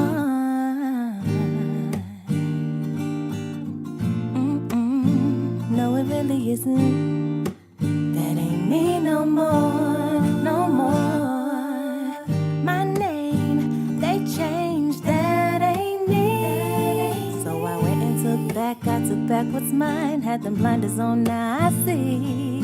Should've took heed sooner, red flags was waving. I let it ride so my life about caved in. I remember when I wanted just to fit in, but lately I'm the one who's changed. Well, either way, I digress from the situation. Our heart's no longer syncopated, so I'm just gonna fall back, learn who I am and where I came from. Small talk never suited me. They only want who I used to be, want what I used to be. No, I'm not who I used to be. Most High made me royalty. They only want who I used to be. That ain't me no more, no more. No, I'm not who I used to be. Most High made me royalty. They only want who I used to be. That ain't me no more, no more. I wasn't worthy. No, I wasn't. Most High, He called me. Yeah, yeah, yeah. I wasn't worthy. No, no. Most High, He called me.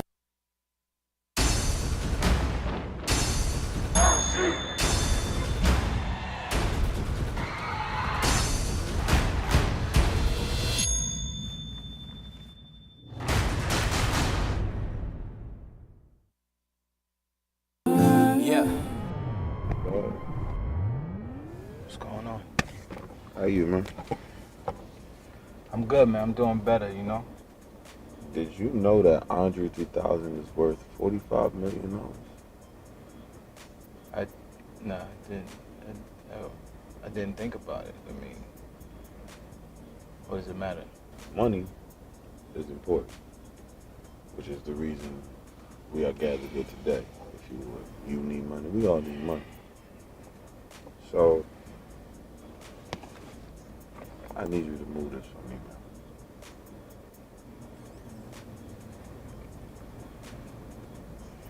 I can't do it. I can't do it no more, man. I'm sorry. You can't do what? I'm done with it. See, the crazy thing about your career is I tell you when you're done, and you're not. So, Friday. Look, Look, I appreciate everything you've done. You know what I'm saying? Like, look, you done been there a lot of times for me. You know what I mean? You done got me out of a lot of sticky situations. And trust me. Look, I remember all the shit that you did. Look. I don't got time for it, neither do you. I don't like being out here holding this up like that. So just go ahead, take that, and I'll call you tomorrow. All right? Yo, I know you think that I'm playing when I say this. If you want, I'll take the bag, but I can't take the stuff that's in it, man. What's your name now? Solomon. Okay, Solomon. Let me tell you something. I don't know what you've been learning here at IUIC or IUIC, whatever this IUIC. is, but this is what you are.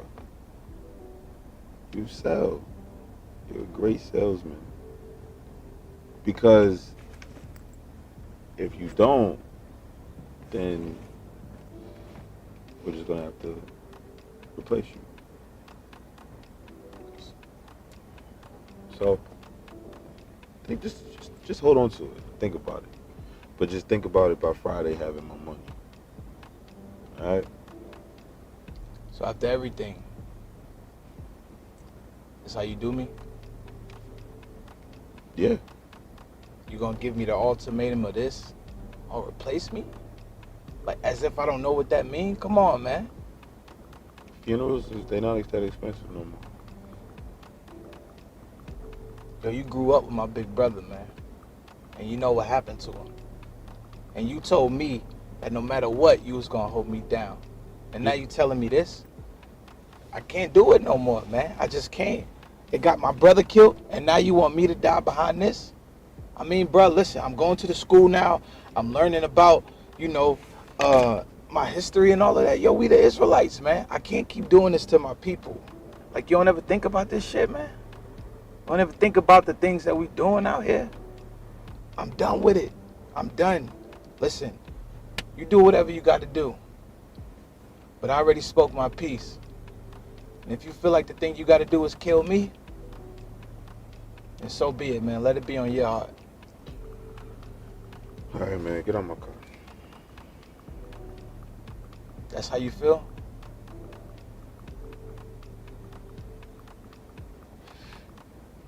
All right. Sitting here pondering why things don't feel the same, then I realize a lot has changed. I ain't a nigga no more. Used to kick it at the corner store waiting for the fly honeys. Now I pass flyers like money. This truth bittersweet to the tummy. Like ever since I came, friends say I'm acting funny, but peep game, they hoping I would stay the same. The ones who riding with you hate to see you switch into a different lane.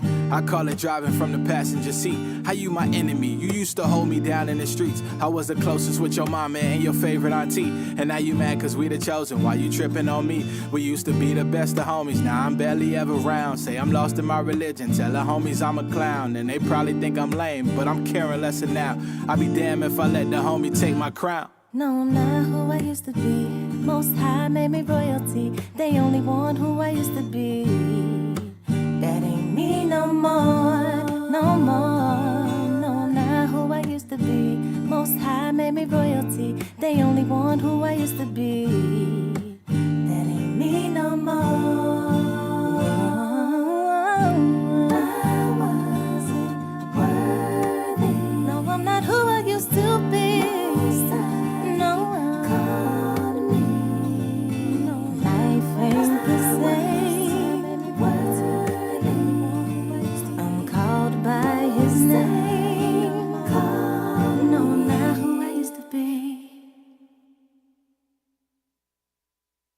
Joe Biden insulted millions of black Americans. If you have a problem figuring out whether you're for me or Trump, then you ain't black. Worse, Biden wrote the mass incarceration laws that destroyed a generation of black families. We have no choice but to take them out of society.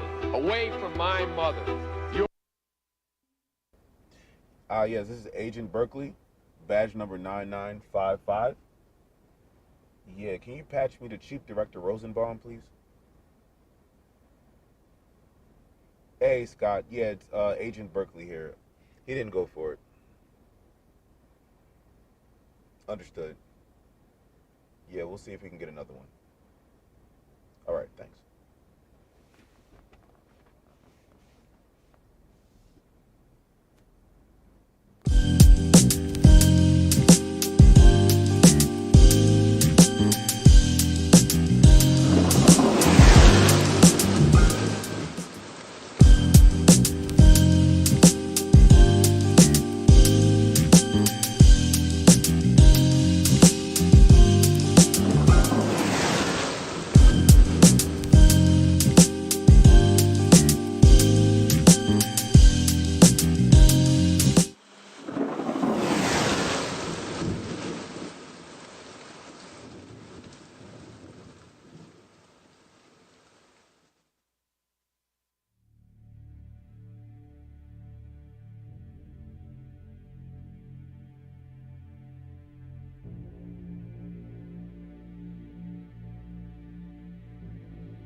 be no damn hound dog, man.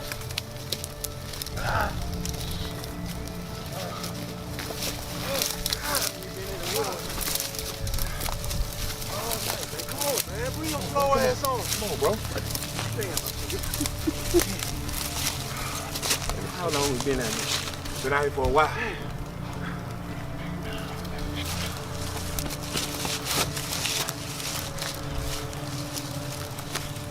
What we do now? If you work in a team, you've got to try Monday.com. Go.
Truth about slavery.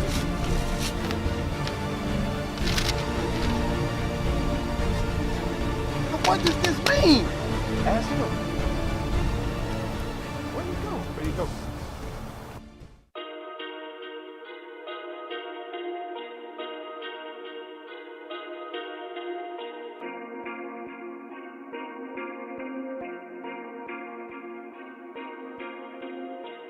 Crown the kings. Crown the kings, know what I mean? Crowns and rings. Crowns and rings, country grammar sound serene. Wash them clean, drip that's water, southern smoke. I went for broke, got proud of me. Crown the kings. Crown the kings, know what I mean? Crowns and rings. Crowns and rings, country grammar sound serene. Wash them clean, drip that's water, southern smoke. I went for broke, got proud of me. Champion sound, king me. They want me in cuffs, enough is enough, free me. Yeah, I'm calling your bluff, you ain't no Greek, ski weed. Ooh, not Q's, not nukes. Cargos, black boots, you know what to do, salute. Wartime excellence. We strong in the power of his might. Out of darkness in the light. Gold streets in my sight. Who's the king? Christ. Who am I, Israelite? You know what that mean, right? He giving me the crown of life. Go rolling through the fire. Purge out my impurities as I do what's required. Light it up, take me higher. Level 12 ain't high enough. 144,000 riders right behind him when he crowned the kings. Crown the kings, know what I mean? Crowns and rings. Crowns and rings, country grammar sound serene. Wash them clean, drip that's water, southern smoke. I went for broke, got proud of me. Crown the kings. Crown the kings, know what I mean? Crowns and rings. Crowns and rings, country grammar sound serene. Wash them clean, drip that's water, southern smoke. I went for broke, got proud of me.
All right, we're back. Welcome back.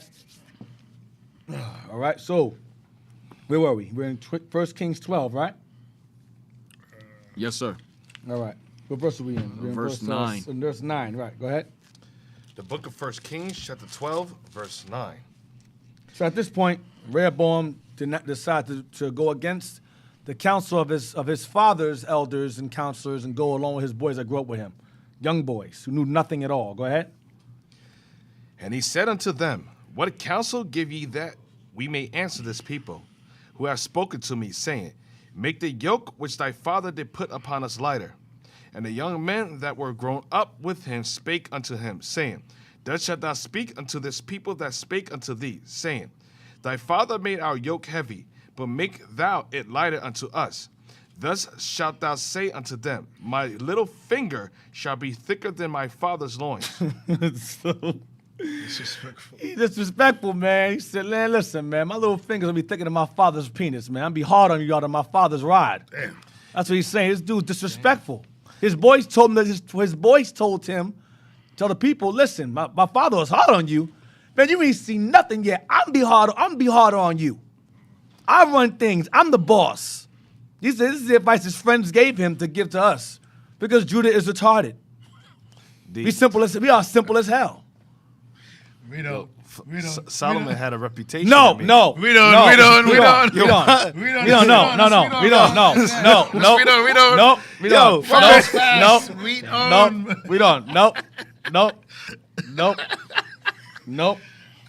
Nope. We don't, man. Let's go. Nope. No. Wow. Come on, Cap. No. Cap. No. Let's go, Cap. No. Leave that thing alone, man. No. Yo, what's wrong with this dude, man? He's talking about opportunity presented something, man. Oh, man. You're gonna have more kids than me, man. I'm telling you, man. I'll go on to you, man. I don't want this dude, man. I don't understand Solomon it, was man. that dude, man. That's Yeah, it. that That's dude. it, man. That's it. Oh my gosh, man. Yo, why is his son talking about his loins?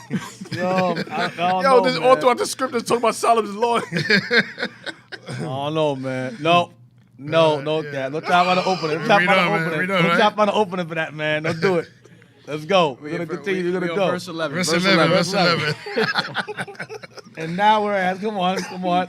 And now, whereas my father did lay you with a heavy yoke, I will add to your yoke. My father had chastised you with whips, but I will chastise you with scorpions. That's what he meant. I'm be hard on you than my father was. Go ahead.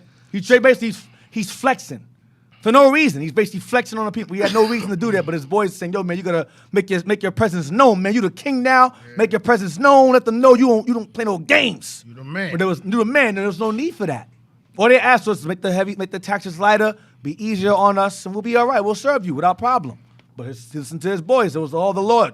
It was the Lord's prophecy. Go ahead. Remember on the prophecy of Ahijah the Shilonite, what he told Jeroboam. Go ahead. So Jeroboam and all the people came to Rehoboam the third day, as the king had appointed, saying, Come to me again the third day.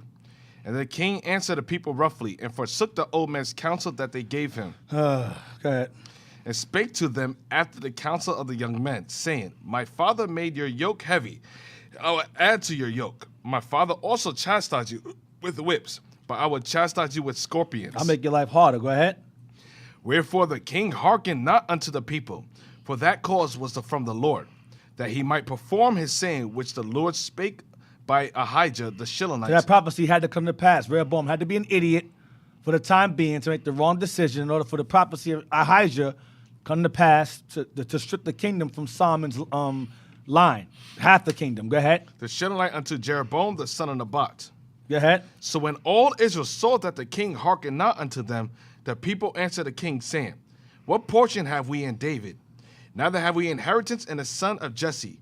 To your tents, O Israel. We out of here. The hell with Judah. We out. Go ahead. Now see to thine own house. You see to your own house. You deal with your own tribe. Then we good. We out. Go ahead. David. So Israel departed unto their tents. They left. No more dealing with each other now. That's the split. That is verse 16 is the beginning of the split that made up southern and northern kingdom. Verse 17 and 18. Come on. But as for the children of Israel which dwelt in the cities of Judah, Rehoboam reigned over them. Because remember, you had Simeon that resided in the land of Judah. So he reigned over the kingdoms that resided in Judah's lands. Okay, go ahead. Despite their division, go ahead. The king Rehoboam sent Adoram, Adoram, go ahead. Adoram. Or Adoniram, same thing, go ahead. who was over the tribute. Over the taxes, watch this. And all Israel stoned him with stones that he died. Wait, so he said, he said Adoniram to collect the taxes.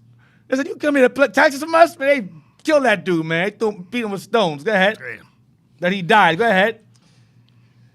So Israel, sorry. Read from the top, read from the top. Then King Rehoboam sent Adoram, who was over the tribute, and all Israel stoned him with stones that he died.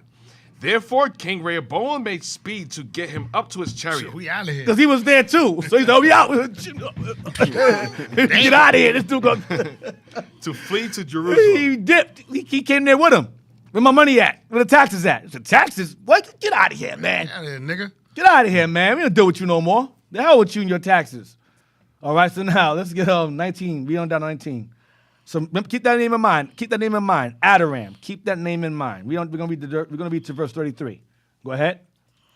Verse 20. And it came to pass when we're in verse 19. Verse 19. So Israel rebelled against the house of David unto this day. So unto the day that this is written, Kings is written, there was rebellion, there was division between both southern and northern kingdom unto that very day.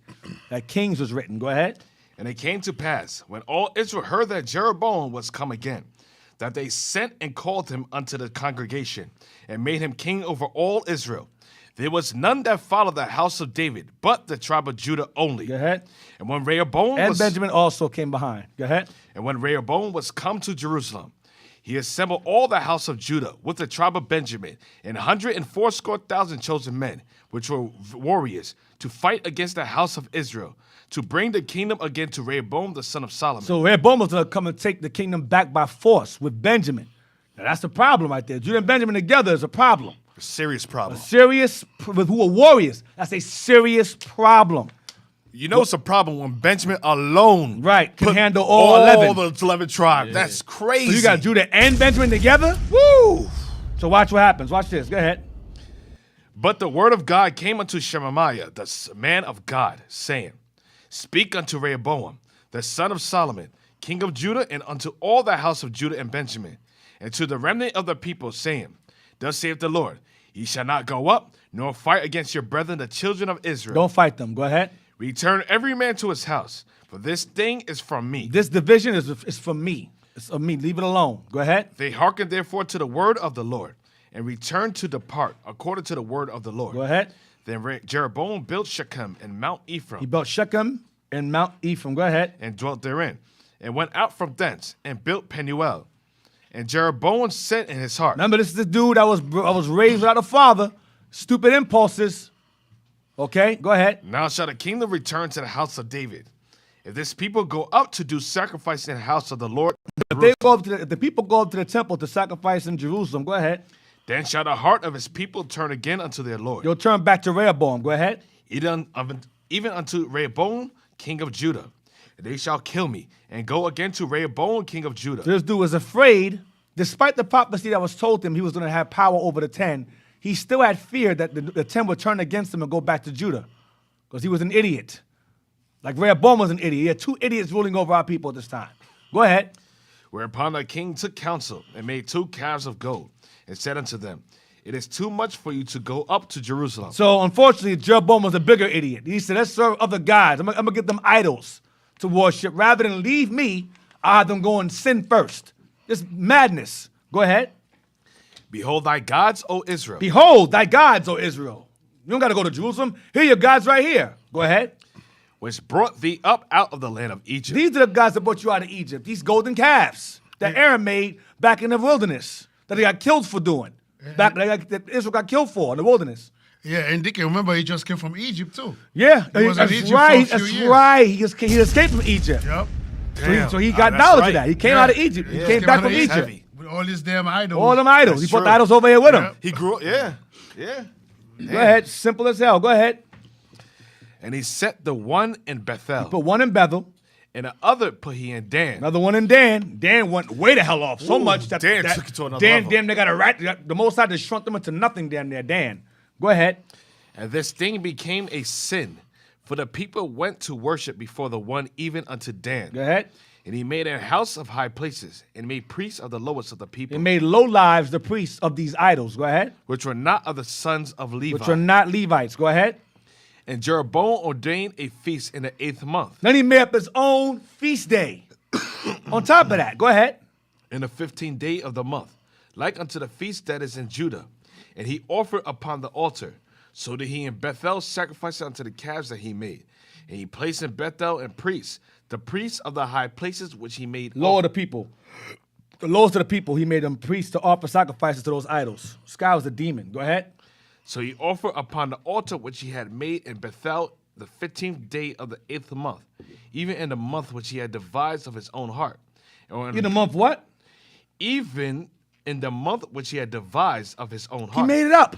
Made up his own feast day. Go ahead. And ordained a feast unto the children of Israel. And he offered upon the altar and burnt incense. This guy's a demon. Now. And that's him. That's why the scripture says, he that wandereth out of the congregation of the, what is it? Proverbs 12, verse 26 real quick. Right. That's to show you in comparison to today. When you have brothers and sisters that go off and they leave the body of Israel. We all oftentimes bring it up within classes. When you have Moses, when God put his spirit on the 70 elders and just Israel in general to pray, to prophesy amongst the people, whenever you operate outside of the guidelines of the guides of Israel and operate your own spirit, that spirit is gone. Right. And that's like Jeroboam. He operated outside of the body of the Israel. Right. Read that real quick, Jez. Proverbs chapter 12, verse 26. The righteous is more excellent. No, sorry. He that wandereth out of the way of Understanding. understanding. We're in the congregation of the dead. Yeah, what is 21:16. 21:16. Yeah, sorry. It's an old dusty scripture for me. Read that. Book of Proverbs chapter 21, verse 16. The man that wandereth out of the way of understanding shall remain in the congregation of the dead. Right. So, just like Jeroboam back then, he wandered out of the understanding. Sorry, the man that wandered out of the understanding shall remain in the congregation of the dead. So he wandered out of the understanding. He came from he left from the Judah, which where the understanding was coming from. So what happened? He started worshiping idols. He started worshiping the gods of Egypt. Also, he went and started changing the feast days. So you have a lot of brothers amongst us. Right. When they wandereth out of the way of understanding, they remain in the congregation of the dead. They start reverting back to dead works. Right. They go to idolatry. You start worshiping the first day of the week or the morning's doctrine. Sunrise doctrine. Sun worship. So you revert and you start to change the laws. You start to change the high holy days. Right.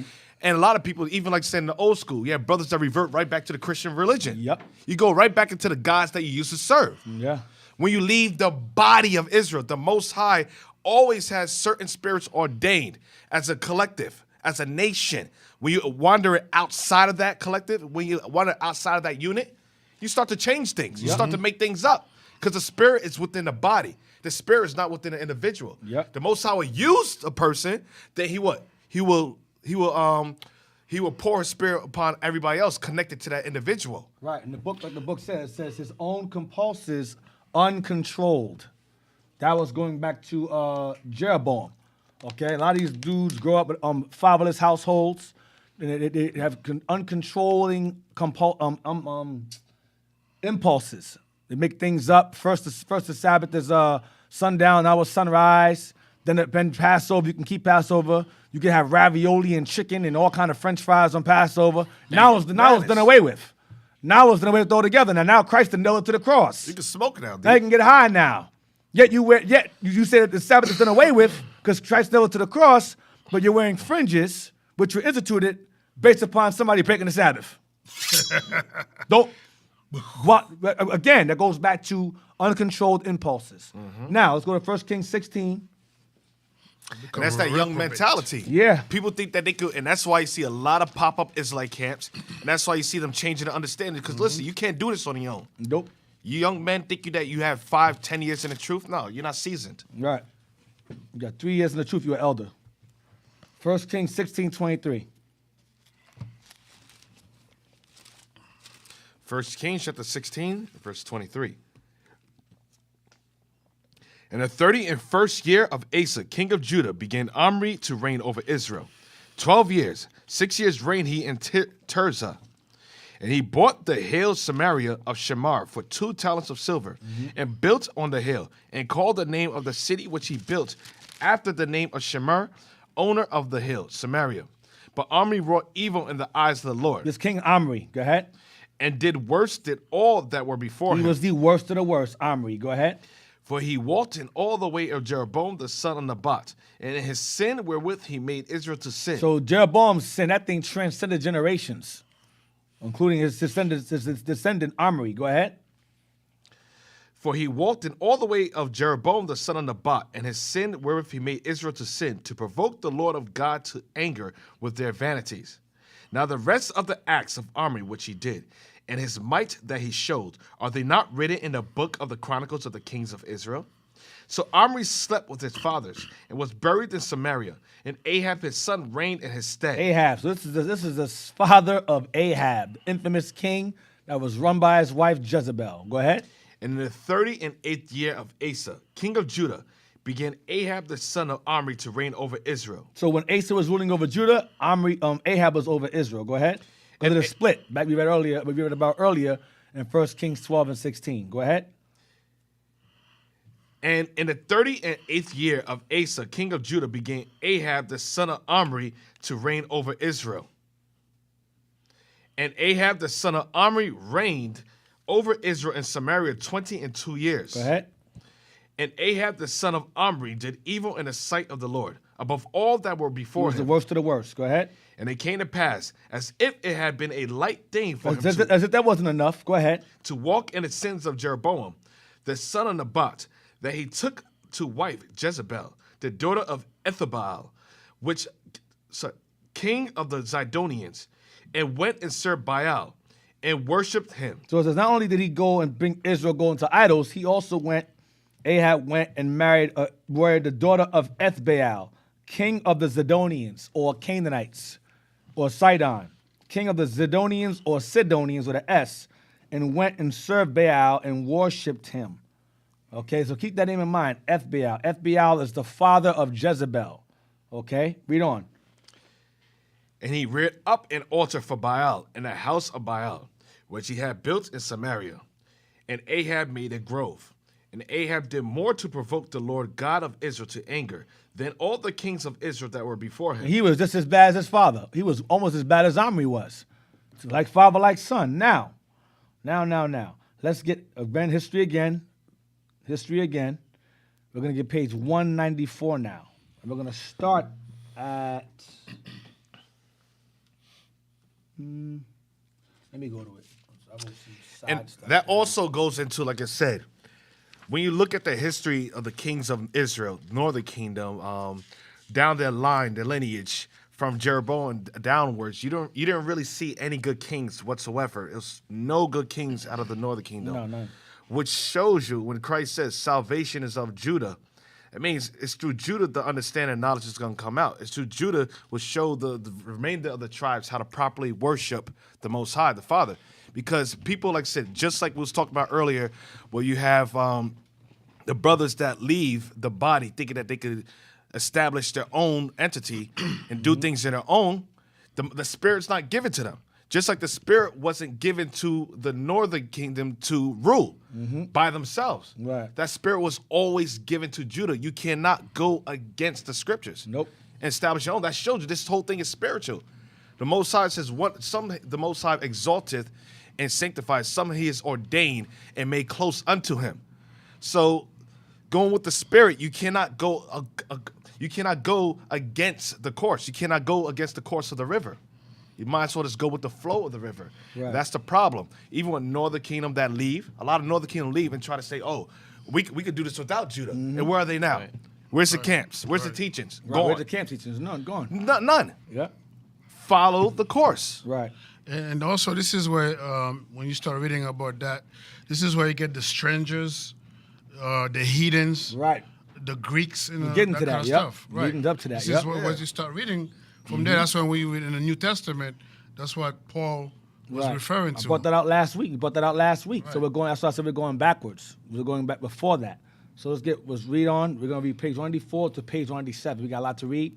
So let's try to get speed. Let's try to get through it. Read Omri endeavored. We'll start from the top. I don't really see. We'll just start from Omri endeavored, from the very top, and read all the way down. Omri endeavored, in the first place, to make peace with the representative of the royal house of David, and to impress upon him the advantages to both of them, pursuing an amicable policy. Amicable policy. Go ahead.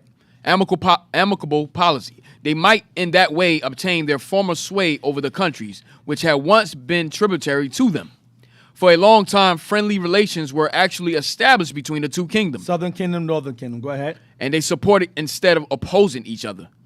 Omri also cherished to a great, perhaps even to a too great degree, the hope of a friendly alliance with Phoenicia.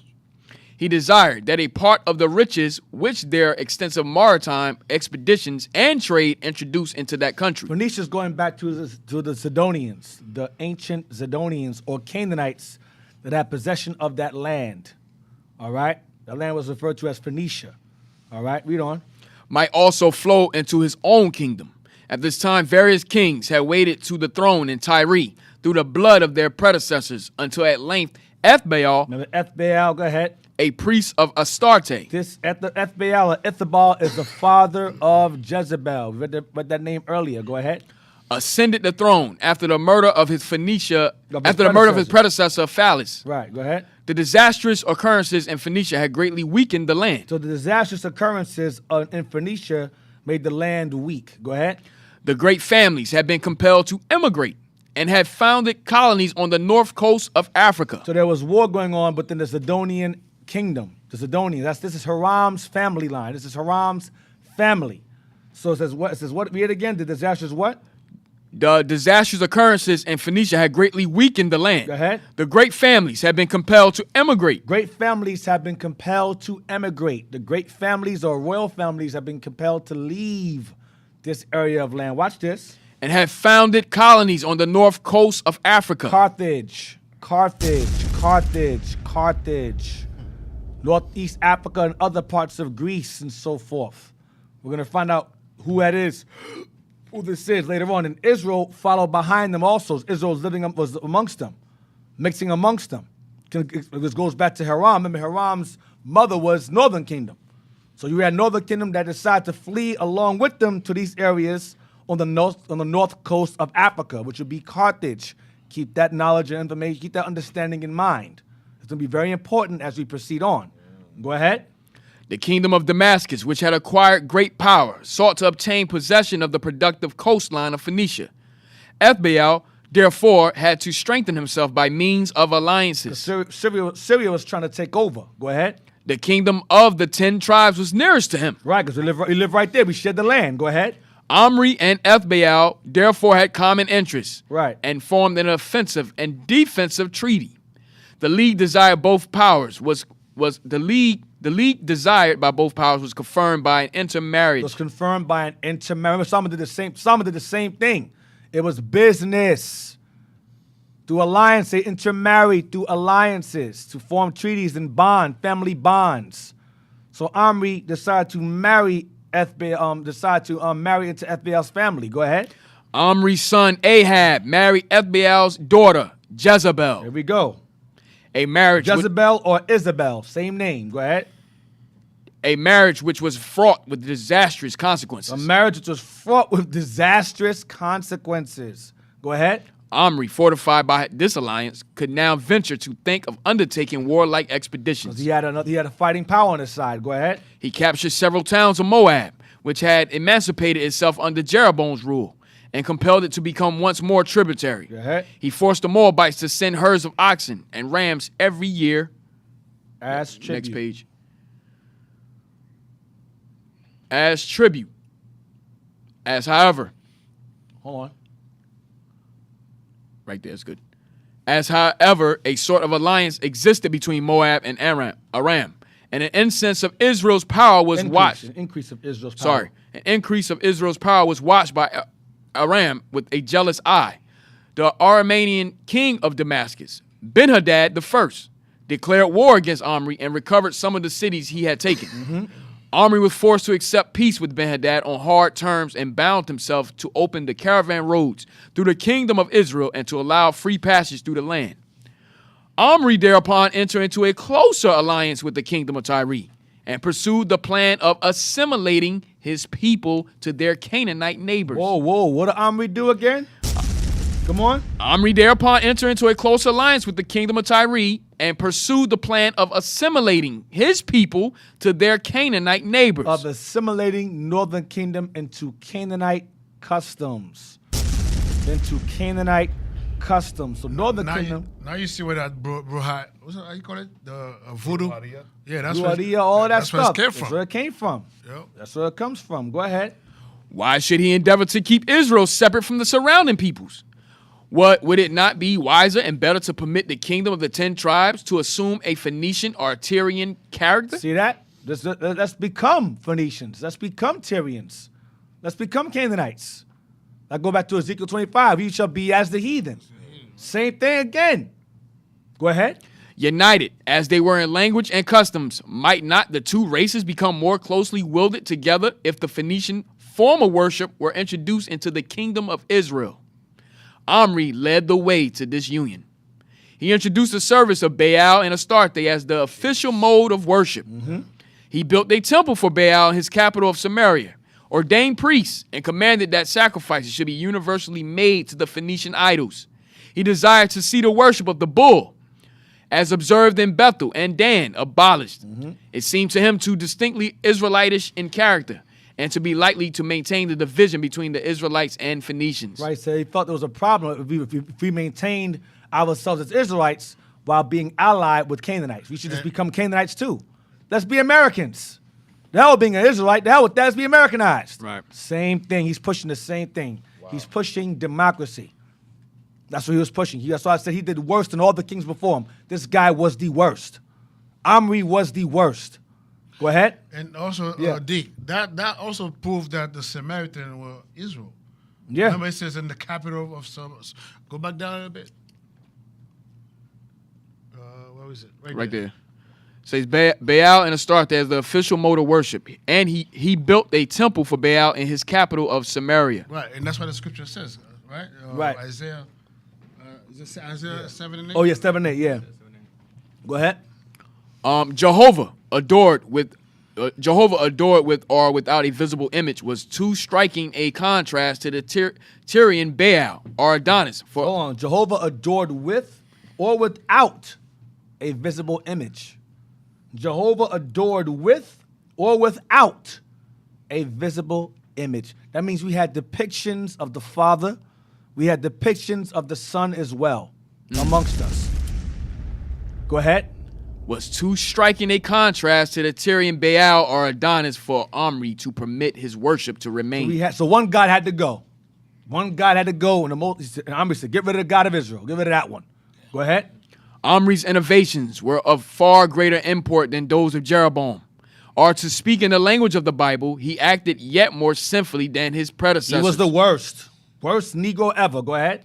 He desired to rob the nation of his God and of his origin. Damn. He desired to rob the kingdom of his God, nation of his God, and where it's from, his forefathers. The hell with the forefathers. The hell with your people. Go ahead. He desired it to forget that it had a special nationality in contradistinction to that of the idolaters. Damn. He said the hell with being us better than nations. We are the nations. This dude was the worst. God's laws are done away with. God's laws done away with. Yep. We're all Americans now. We're Greeks now. This guy was a king. This guy was the worst. Go ahead. History has not recorded. All right. There you go. I'll come back. All right. History has not recorded how these changes were received. So history doesn't record how people either gave into these things or didn't. Doesn't record that. But we know that some Israel went off into that nonsense and some did not. Go ahead. His son Ahab, reigned 922 to 901, was destined to continue the work. His father bequests, as it were. In furtherance of the latter's projects, he naturally kept up the close connection with Tyre and with the king of Judah. But the execution of a charge involving the severest attacks on the inner convictions of man is, in spite of all one may do, dependent on circumstances or contingencies beyond the calculations of the wisest mind. Two kinds of obstacles intervene to prevent the Canaanization of the 10 tribes. We read again. Two kinds of what? Two kinds of obstacles intervene to prevent the Canaanization of the 10 tribes. Two kinds of obstacles intervene to prevent the Canaanization of the 10 tribes, meaning them becoming Hamites, basically. Go ahead. The one was Ahab's disposition. One obstacle was Ahab's behavior, disposition. Go ahead, how he conducted himself. Go ahead. And the other arose from an unexpected cause, which weakened, if it did not entirely destroy, the effect of the terrible blow aimed at religion. Watch this. In order to accomplish this transformation of the nation into a mere appendage of Phoenicia. To a near branch up of Hamites. Go ahead. And the consequent loss of its own identity. The success of... and the consequent cost of what? And the consequent loss of its own identity. Go ahead. The successor of Omri needed a powerful mind. Omri had a powerful mind. He was crafty. Ahab was not half the man his father was. He was weaker and dumber.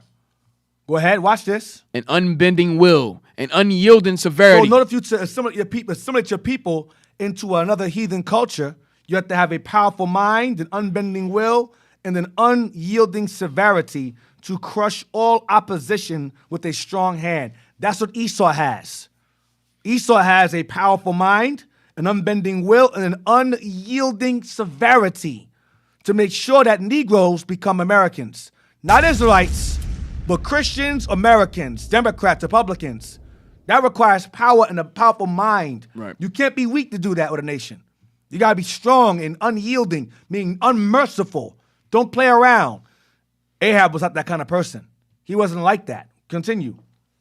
Ahab was, however, of an entirely different nature. Weak, mild, loving, peace, and comfort. He was weak, mild, loving peace, and comfort. Go ahead. Follow your dreams. Right. Follow your heart. Follow your dreams. That's what he was. I don't have to get dick and going on that one.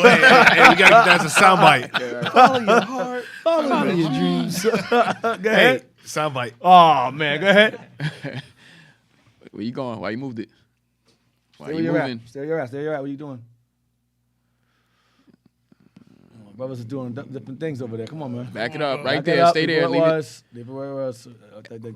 Come on, y'all. Come on. Ahab was, however, of an entirely different nature. Weak, mild, loving peace, and comfort, rather disposed to avoid disturbances and obstacles than to seek or remove them. He was too weak to avoid disturbances and obstacles rather than to seek or remove them. Go ahead.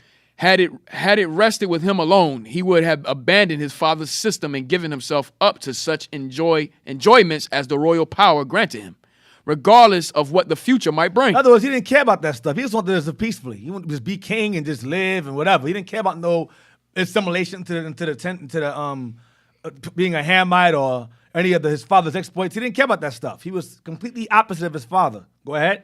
Ahab was not even warlike. Damn, he wasn't even a fighter. Go ahead. He permitted the neighboring kings to treat him in a manner which would have excited the indignation and roused the most determined opposition of any king not altogether destitute of the feeling of honor. He let heathens son him. He was B-made. He was weak. He was a punk, a sissy. Go ahead. But as he was forced against his desire and inclination to enter into a contest with an ambitious neighbor, so he was also compelled to enter upon a conflict with the Israelitish nation. His father had given him a wife, in every way his opposite, with a strong, manly will. Whoa. Damn. His father gave him a wife with a strong, manly will. The same beef I said earlier, the same way he had a problem with heathens, he had the same beef with his own people. He had a problem with his own people and the other nations. And his father made the mistake of getting him a wife that was more manly than him. Go ahead. Who was determined to gain her ends by severity and cruelty, if necessary. Right, so his wife was like his father was. Next page. So his wife was more warrior-like than Was him. more of a man, more of a king than he was, pretty much. That's some of like your some brothers. Negroes live about these doors. Yeah, that's some of you brothers. Yeah. You got brothers leave up out of here, their wives posting their kids on Instagram with Halloween costumes on. Gone. Your wife. Wow. You're going to die with your kids and your wife. Go for his world. Hope the box is worth it. Maybe you can hide inside the vagina when the boots drop. Hopefully the coochie is bomb-proof. Oh, now that we on this level. No. We're gonna go back. Go back. Now I think it went there. Hide in the drawers.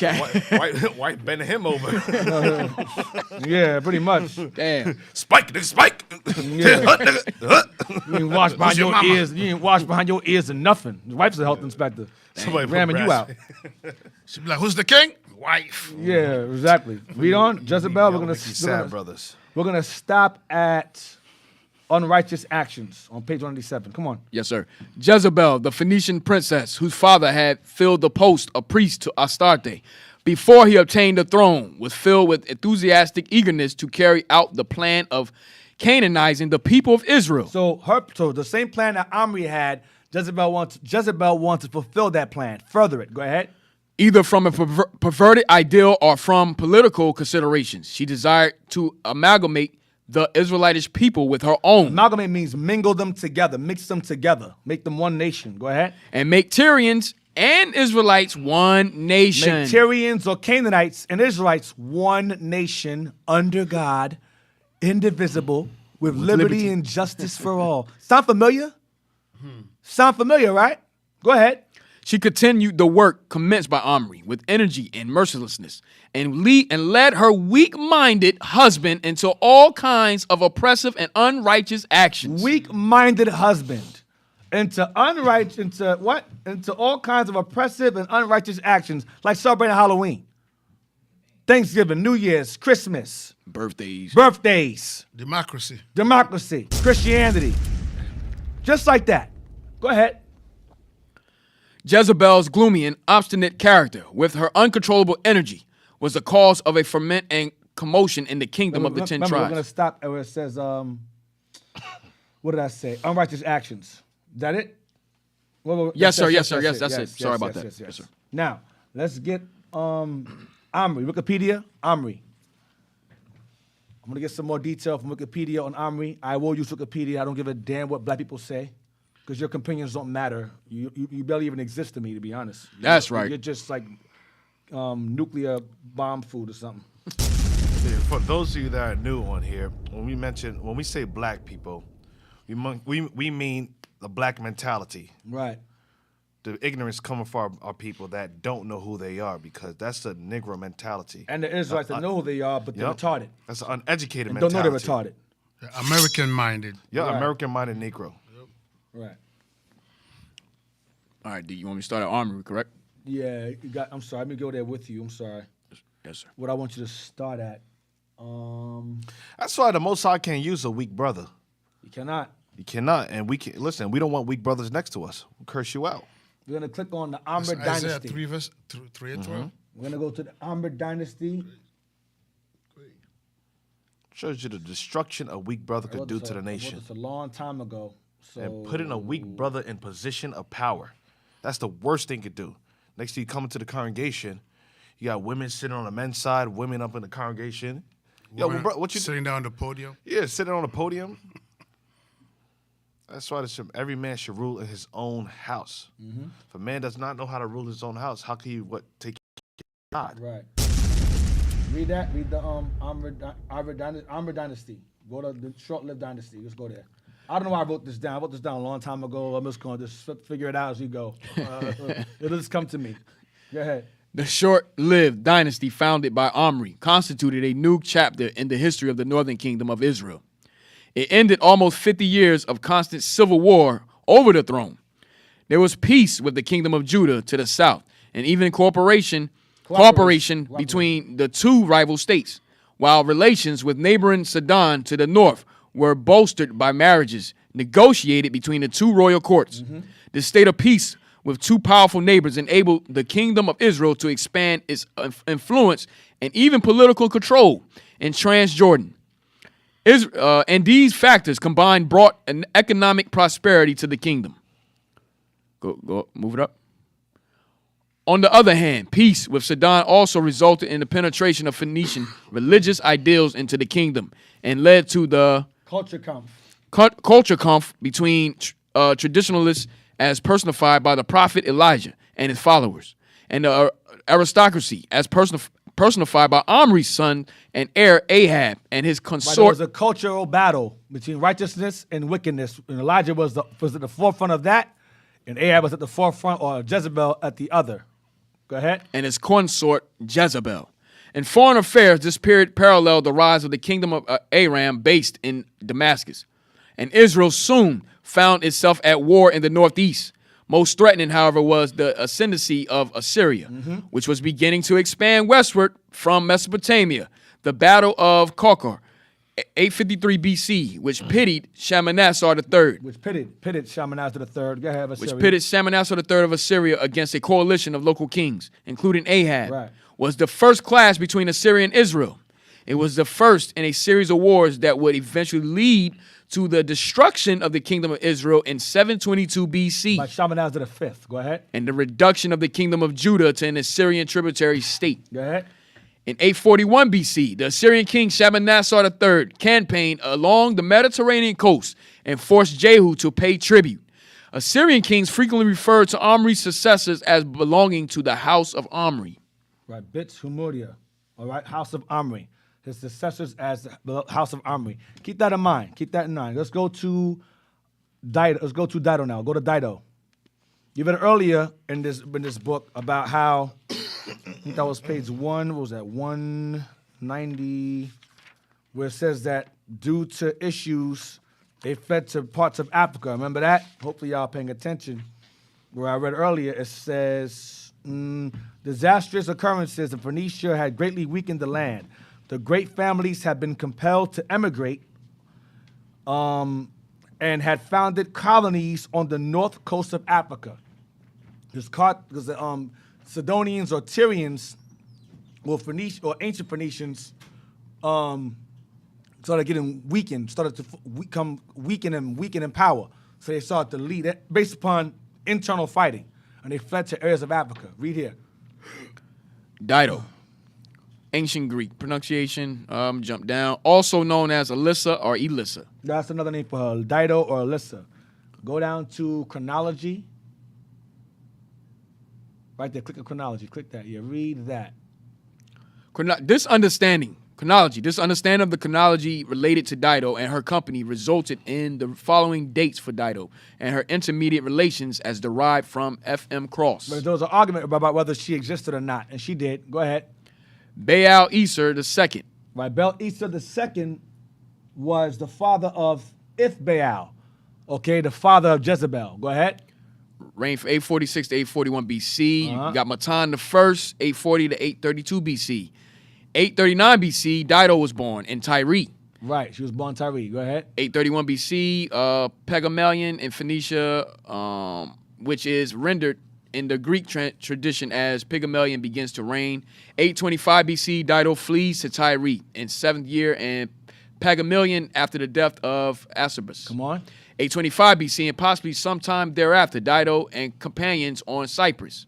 Flee to Cyprus. Go ahead. Between 825 BC and 814 BC, Tyrians built a settlement on island of Khotan. Come on. 814 BC, Dido founds Carthage on mainland. There we go. So she finds Carthage on the mainland.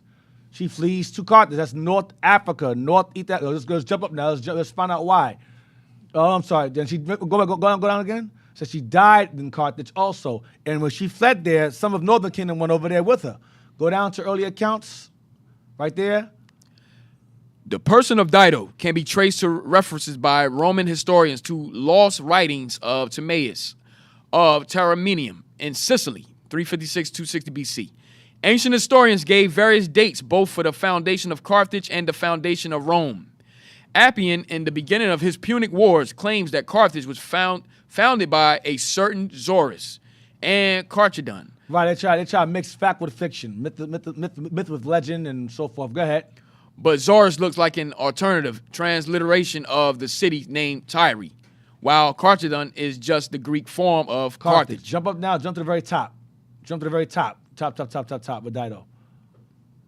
Yeah, read that real quick. Try to read this real quick. Let me see. Yes. Read down. Let's read on. Yeah, read that. Dido, also known as Alyssa. Alyssa was the legendary founder and first queen of the Phoenician city-state of Carthage. Right, of North Africa. That's Africa, Carthage. She's the first founder of Carthage, and Israel was there with her. Go ahead. Located in modern Tunisia. Known only through ancient Greek and Roman sources, most of which were written well after Carthage's founding. Her historicity remains uncertain. Right, whether she was real or not, but most say she was. Go ahead. In most accounts, she was the queen of the Phoenician city-state of Tyre. Today, Sir in Lebanon, who flees tyranny to found her own city in Northwest Africa. In Northwest Africa, come on. Details about Dido's character, life, and role in the founding of Carthage are best known from the account given in Virgil's epic poem, the Aeneid, which tells the legendary story of the Trojan hero Aeneas. Right, so it's all mingled around in fact and fiction. Go down, that's why I say her existence is questionable, but she was in the chronology of kings. All right, FBL is in relation to her. What was he again to her? What I read the chronology again? What did it say? Go back. Yeah, what did it say again? It says Dido. What did it say? FBL what? What was he? Dido and her intermediate. Dido. Yeah, here we go. Belteshazzar, second. Okay, Belteshazzar the second, 846 to 841 BC. Right, Belteshazzar the second was the father of Ithbaal. Okay, and then what else? Go ahead. Matan the first, 840 to 832 BC. 839 BC, Dido was born in Tyre. Right, so she's found in the chronicles of these kings that ruled over Tyre. Hiram is somewhere in this also. Hiram of Tyre. Go back up again. Go back up to find out why she fled there. Find out why she fled there. I'm trying to find where it shows why she ran to Africa, why she ran, something happened. Go down to early account. Let's see, go down. Right there, many names, legend. It tells you why she fled there. According to so-and-so, go down. Chronology, understanding, go down. Early accounts. It tells you why. Just quoting, it's giving different historical accounts as to why. The party arrived at Cyprus. Eventually, Dido and her followers? Read there. Go. It's somewhere in here. It's somewhere there. It says it. I see. Murdered. There we go. Murdered in there. Somewhere there. Go up. It's that paragraph there. Hurry up. We ain't got much time. Right there. Justin quoting. It's right there. Justin quoting on paraphrasing Trogus states, 1846, a king of Tyre, whom Justin does not name, made his very beautiful daughter Dido and son Pygmalion as joint heirs. Right. Her brother and her were joint heirs. Go ahead. But on his death, the people took Pygmalion alone as their ruler. Though Pygmalion was yet still a boy. Right. He was so little. Go ahead. Dido married Asubis, her uncle, who as priest of Hercules, that is Melkart, was second in power to King Pygmalion. Right, Melkart. Keep that name in mind. That name Melkart. Keep that name Melkart. That name Melkart is where the term Hamilcar comes from. You know, Hamilcar was Hannibal's father. Hamilcar. Melkart is a god. They worship that god. Like you had Hannah-Baal, they worship Baal, and you had Hamilcart or Melkart. Okay, that's where that name comes from. Hamilcar comes from the name Melkart, and Baal is self-explanatory. Hannah-Baal, same thing, or Hanno. Go ahead, Melkart. Go ahead. Was second in power to King Pygmalion. Because remember, Northern Kingdom, they were successfully assimilated into Canaanite customs and culture. So we took that upon ourselves when we began to migrate in different areas. I'll get to that later on. Go ahead. Was second in power to King Pygmalion. Asubis, Sycabus, or Zachabus can be equated with the Zecar-Baal, king of Byblos, mentioned in the Egyptian tale of Wenamun. Rumor told that Asubis had much wealth secretly buried, and King Pygmalion had Asubis murdered in hopes of gaining this wealth. Dido, desiring to escape Tyre, killed her husband. Go ahead. Expressed a wish to move into Pygmalion's palace, but then ordered the attendants whom Pygmalion sent to aid in the move to throw all Asubis' bags of gold into the sea, apparently as an offering to his spirit. In fact, these bags contained only sand. Dido then persuaded the attendants to join her in her flight to another land rather than face Pygmalion's anger when he discovered what had supposedly become of Asubis' wealth. Like her brother, yeah, go ahead. Some senators also joined her in her flight. Somewhat. Some senators also joined her in her flight. You had Northern Kingdom also amongst them. Go ahead. The party arrived at Cyprus, where the priests of Jupiter joined the expedition. There, the exiles also seized about 80 young women who were prostituting themselves on the shore in order to provide wives for the men in the party. Damn. Go ahead. Eventually, Dido and her followers arrived on the coast of North Africa. And her followers would be her heathens and Israelites alike. I will prove that later on. Go ahead. Where Dido asked the Berber king, Arabas, for a small bit of land for a temporary refuge until she could continue her journeying. Only as much land as could be encompassed by an ox hide. The reason why it's called Berber King is because that area became known as the Berberi states. I'll get to that also later on. That's the Hamite king at this time. Go ahead. They agreed. Dido cut the ox hide into the fine strips so that she had enough to encircle an entire nearby hill. One. Blah blah blah. So that's how Carthage, the Tyrians or Sidonians established their settlement in that area of Africa. It started with her first. Israel came along with her and helped build that city up. And then she died. So keep that in mind. All right, keep that in mind. Hopefully y'all paying attention. I know it's a lot. Just keep that in mind. All right, how much time you got left? You got a lot of time? How much time you got left? You got a few little time more left. Not a lot. Not a lot? All right. 20 minutes? That's not bad. I can roll with that. Let's get, let's see. Go back to Dido again, Wikipedia, and we're going to start at several scholars because the dates regarding her are various. It's starting at, go to chronology, and it should say start at, go to historicity and dating, and it should say starting at several scholars. Should say several scholars somewhere. Several scholars. Right there. Okay. Read that. We're gonna end at founding of Carthage. Or did we read that already? We'll see. Did we read that already? I think we did. Let me see. Let me make sure I don't want to repeat myself. Let's go ahead. Right here. Right there. Several scholars have identified Baal Manzur, the king of Tyre, who gave tribute to Shalmaneser III. Shalmaneser III. That's the one that conquered Northern Kingdom also. Go ahead. In 841 BC, with Baal Azar, Phoenician form of the name, or Baal Esar, Greek form of the name, Dido's grandfather. Baal Esar is Dido's grandfather. Baal Esar is the father of Ithbaal. Okay, go ahead. This lends credibility to the account in Josephus and Menather that names the king of Tyre from Abial and Hiram I, down to the time of Pygmalion and Dido. And Hiram I. So she was a real person. Go ahead. Another possible reference to Belizaros is found in the Aeneid. It was a common ancient practice of using the Hypocristicon, or shortened form of the name that included only the divine element. So that the Belus that Virgil names as the father of Dido in the Aeneid may be a reference to her grandfather, Baal Esar. Baal Esar II, I believe. Go ahead. Even more important than the inscriptional... Remember, we're going to stop at founding of Carthage. We stopped there already? Oh, yeah, keep going. I see it. Keep going. I see it. Keep going. Even more important than the inscriptional and literary references supporting the historicity of Pygmalion and Dido are chronological considerations that give something of a mathematical demonstration of the veracity of the major feature of the Pygmalion-Dido saga, namely the flight of Dido from Tyre in Pygmalion's 7th year and her eventual finding of the city of Carthage. Right, her founding of the city of Carthage. Is that it, founding of Carthage? Yes, sir. Oh, that's all I want. That's it. So the dates vary regarding when founding of Carthage. Keep going. Classical authors gave 2 dates for the founding of Carthage. Right. That's all I want. So some dates vary. Some say 814, some say 840, blah, blah, blah, blah, blah. That's all I want. So now let's get Caesar, book called Caesar and Christ, because we use that all the time. I don't care if y'all know the title of that one. Caesar and Christ, page 39. Caesar and Christ by Will Durant, page 39. I'll give you that one. I know all that reading was a lot, Israel, but it's all going to come together. Yeah, I'm going to bring it all together. Just bear with me. I'm going to bring it together. You get it, you get it. You don't. Just watch the video again. All right. On page 39.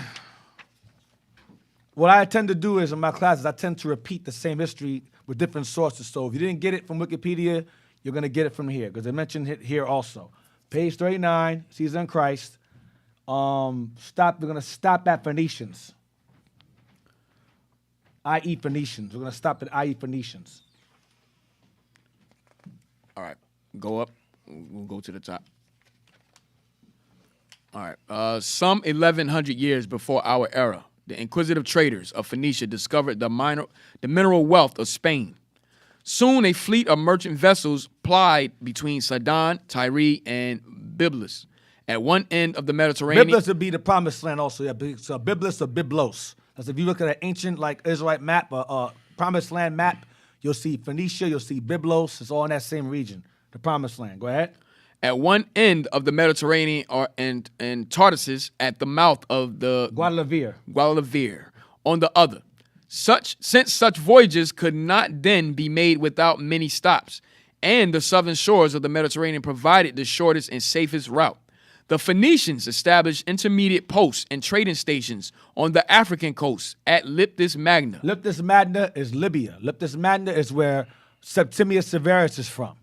Libya, because the Carthaginians' colony stretched from Carthage, North Africa, all the way to Libya. So from here, let's say this is Africa at the top. Libya is over here to the right. It stretched very far. All right. Go ahead. Now Lebda is called. Now it's called Lebda. Go ahead. Hadrumaton, Sus, Utica. Utica is right next door to Carthage, or it's called Tripoli. Go ahead. Diaritis, Hippo Regis, Bone, and even beyond Gibraltar at Lixus, south of Tangier. Gibraltar is the area between Spain and Africa. They're connected on a map. Gibraltar. The straits is called the Straits of Gibraltar. We're going to find out what that word Gibraltar is very important also. Gibraltar is a name in there. That's very important. Gibraltar. But that's later on. Go ahead. The Semitic settlers. Go on, the what? The Semitic settlers. The Semitic settlers. Go ahead. At these posts. Remember, Dido, her followers and them started in these areas. Okay, and it says Semitic settlers at these posts. Semitic settlers, because she was a Hamite. Go ahead. The Semitic settlers at these posts married some of the natives and bribed the rest to peace. So the Semites who dwelt at these posts, we read earlier, married some of the natives and bribed the rest to peace that lived there. So they can live there. They bribed them. Go ahead. About 813 BC. About 813 BC. Remember, Dido is 814. Watch this. A new group of colonists, perhaps from Phoenicia, perhaps from expanding Utica, built their homes upon a promontory 10 miles northwest of the modern Tunis. This is Carthage. Go ahead. The narrow peninsula could be easily defended, and the land, watered by the Bagradus River, was so fertile that it quickly recovered from repeated devastation. Go ahead. Classic tradition. Go ahead. Ascribed the founding of the city to Elissa. Or Dido. Same person. Go ahead. Daughter of the king of Tyre. Go ahead. Her husband having been slain by the brother. Her husband was slain by her brother. Go ahead. She had sailed with other adventurous souls to Africa. Northern Kingdom. Northern Kingdom went with her. Other adventurous souls was Northern Kingdom. I'm going to prove that later on. Go ahead. Her settlement was called Kart Hadesh, or Newtown. Newtown. Kart Hadash or Newtown. Go ahead. To distinguish it from Utica. Because they're next door. Go ahead. The Greeks transformed the name Karshadon. No, the Greeks transformed the name into Karshadon. Into Karshadon in Greek. Go ahead. The Romans into Carthago. Into Carthago. Go ahead. Which means Newtown or Carthage in English. Newtown. Go ahead. The Latins gave the name Africa to the region around Carthage and Utica. See, the Romans gave the name what? The Latins gave the name Africa to the region around Carthage and Utica. Because they conquered that region during the Punic Wars. Hannibal. When they conquered Hannibal, they named that area itself, that part of the continent, Africa. Then eventually the whole continent became Africa. But initially, just that part was called Africa. Go ahead. And followed the Greeks in calling it Semitic population. And they followed the Greeks in calling it Semitic population, not Hamitic, like Dido and them, but the Semites that resided there. What? Puny or Phoenicians. So the Semitic people that resided there among the Hamites by the Greeks were called Phoenicians. Some scholars refer to the Hamites as Phoenicians, but the true scholars of the past refer to us living in those lands as Phoenicians that traveled there with Dido when she fled from her brother that killed her husband around 813, 814, or some scholars say 840 BC. All right? That's where we at now. So that's right. They were there since the beginning of the city's civilization or establishment. Keep that in mind. Now, so I'm gonna wrap it up on that. We're gonna wrap it up on that. I don't want to kill your brains. Do I want to go to that? Nah, I can go to that next week. We're gonna go into the Scythians next week. The Scythians. Gotta go into that next week. That's very important. Remember the house of Omri. Gotta keep that name in mind. I went on to that for a reason regarding Omri and Ahab. That name is very important to remember. All right? So, and the bishop brought it out last week about how the Scythians, well, the group of Scythians in that land were Israelites. So we're gonna get a bit more into that next week. I don't want to flood your brain, have y'all mess around and blow your brains out. Too much information. So, hope y'all enjoyed today's lesson. We're back in the old world again. We left the new world. We're back in the old world again. So this chapter is gonna be entitled the Promised Lands, the Old World. So hope you enjoyed the class. Shout outs to the IT team. They did an excellent job. All praise to the Lord. Shout outs to the breakfast team as well. Did an excellent job as well. Kat, announcements? All praise to the Most High. Thank you. We appreciate you guys out there.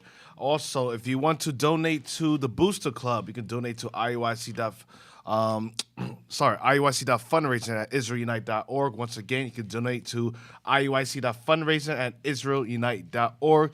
If you'd like to contribute to our Hidden History show, you could donate to IUIC.newjersey at israelunite.org. Also, just put in the description our Hidden History show to help us assist us in getting certain these books and upgrading our radio show. We thank you, Israel, as usual. Thank you, brothers and sisters, for attending. Without you, we cannot do this. All right, Israel, shalom, and Most High in Christ bless. Shalom, Most High in Christ bless. Thanks for watching.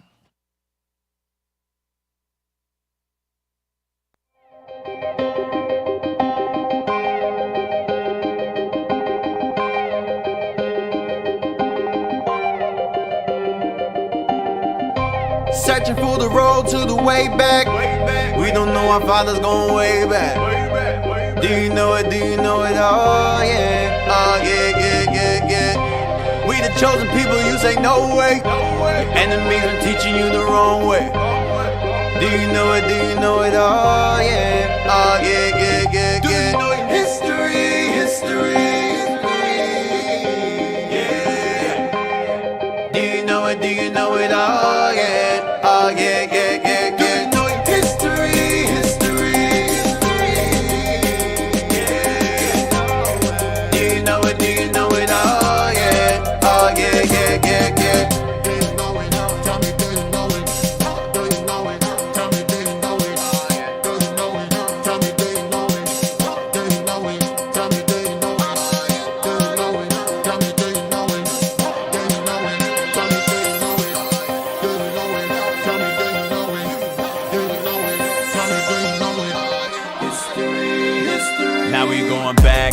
On my back for sure when I let the truth go. We gon' let them know my people on my back.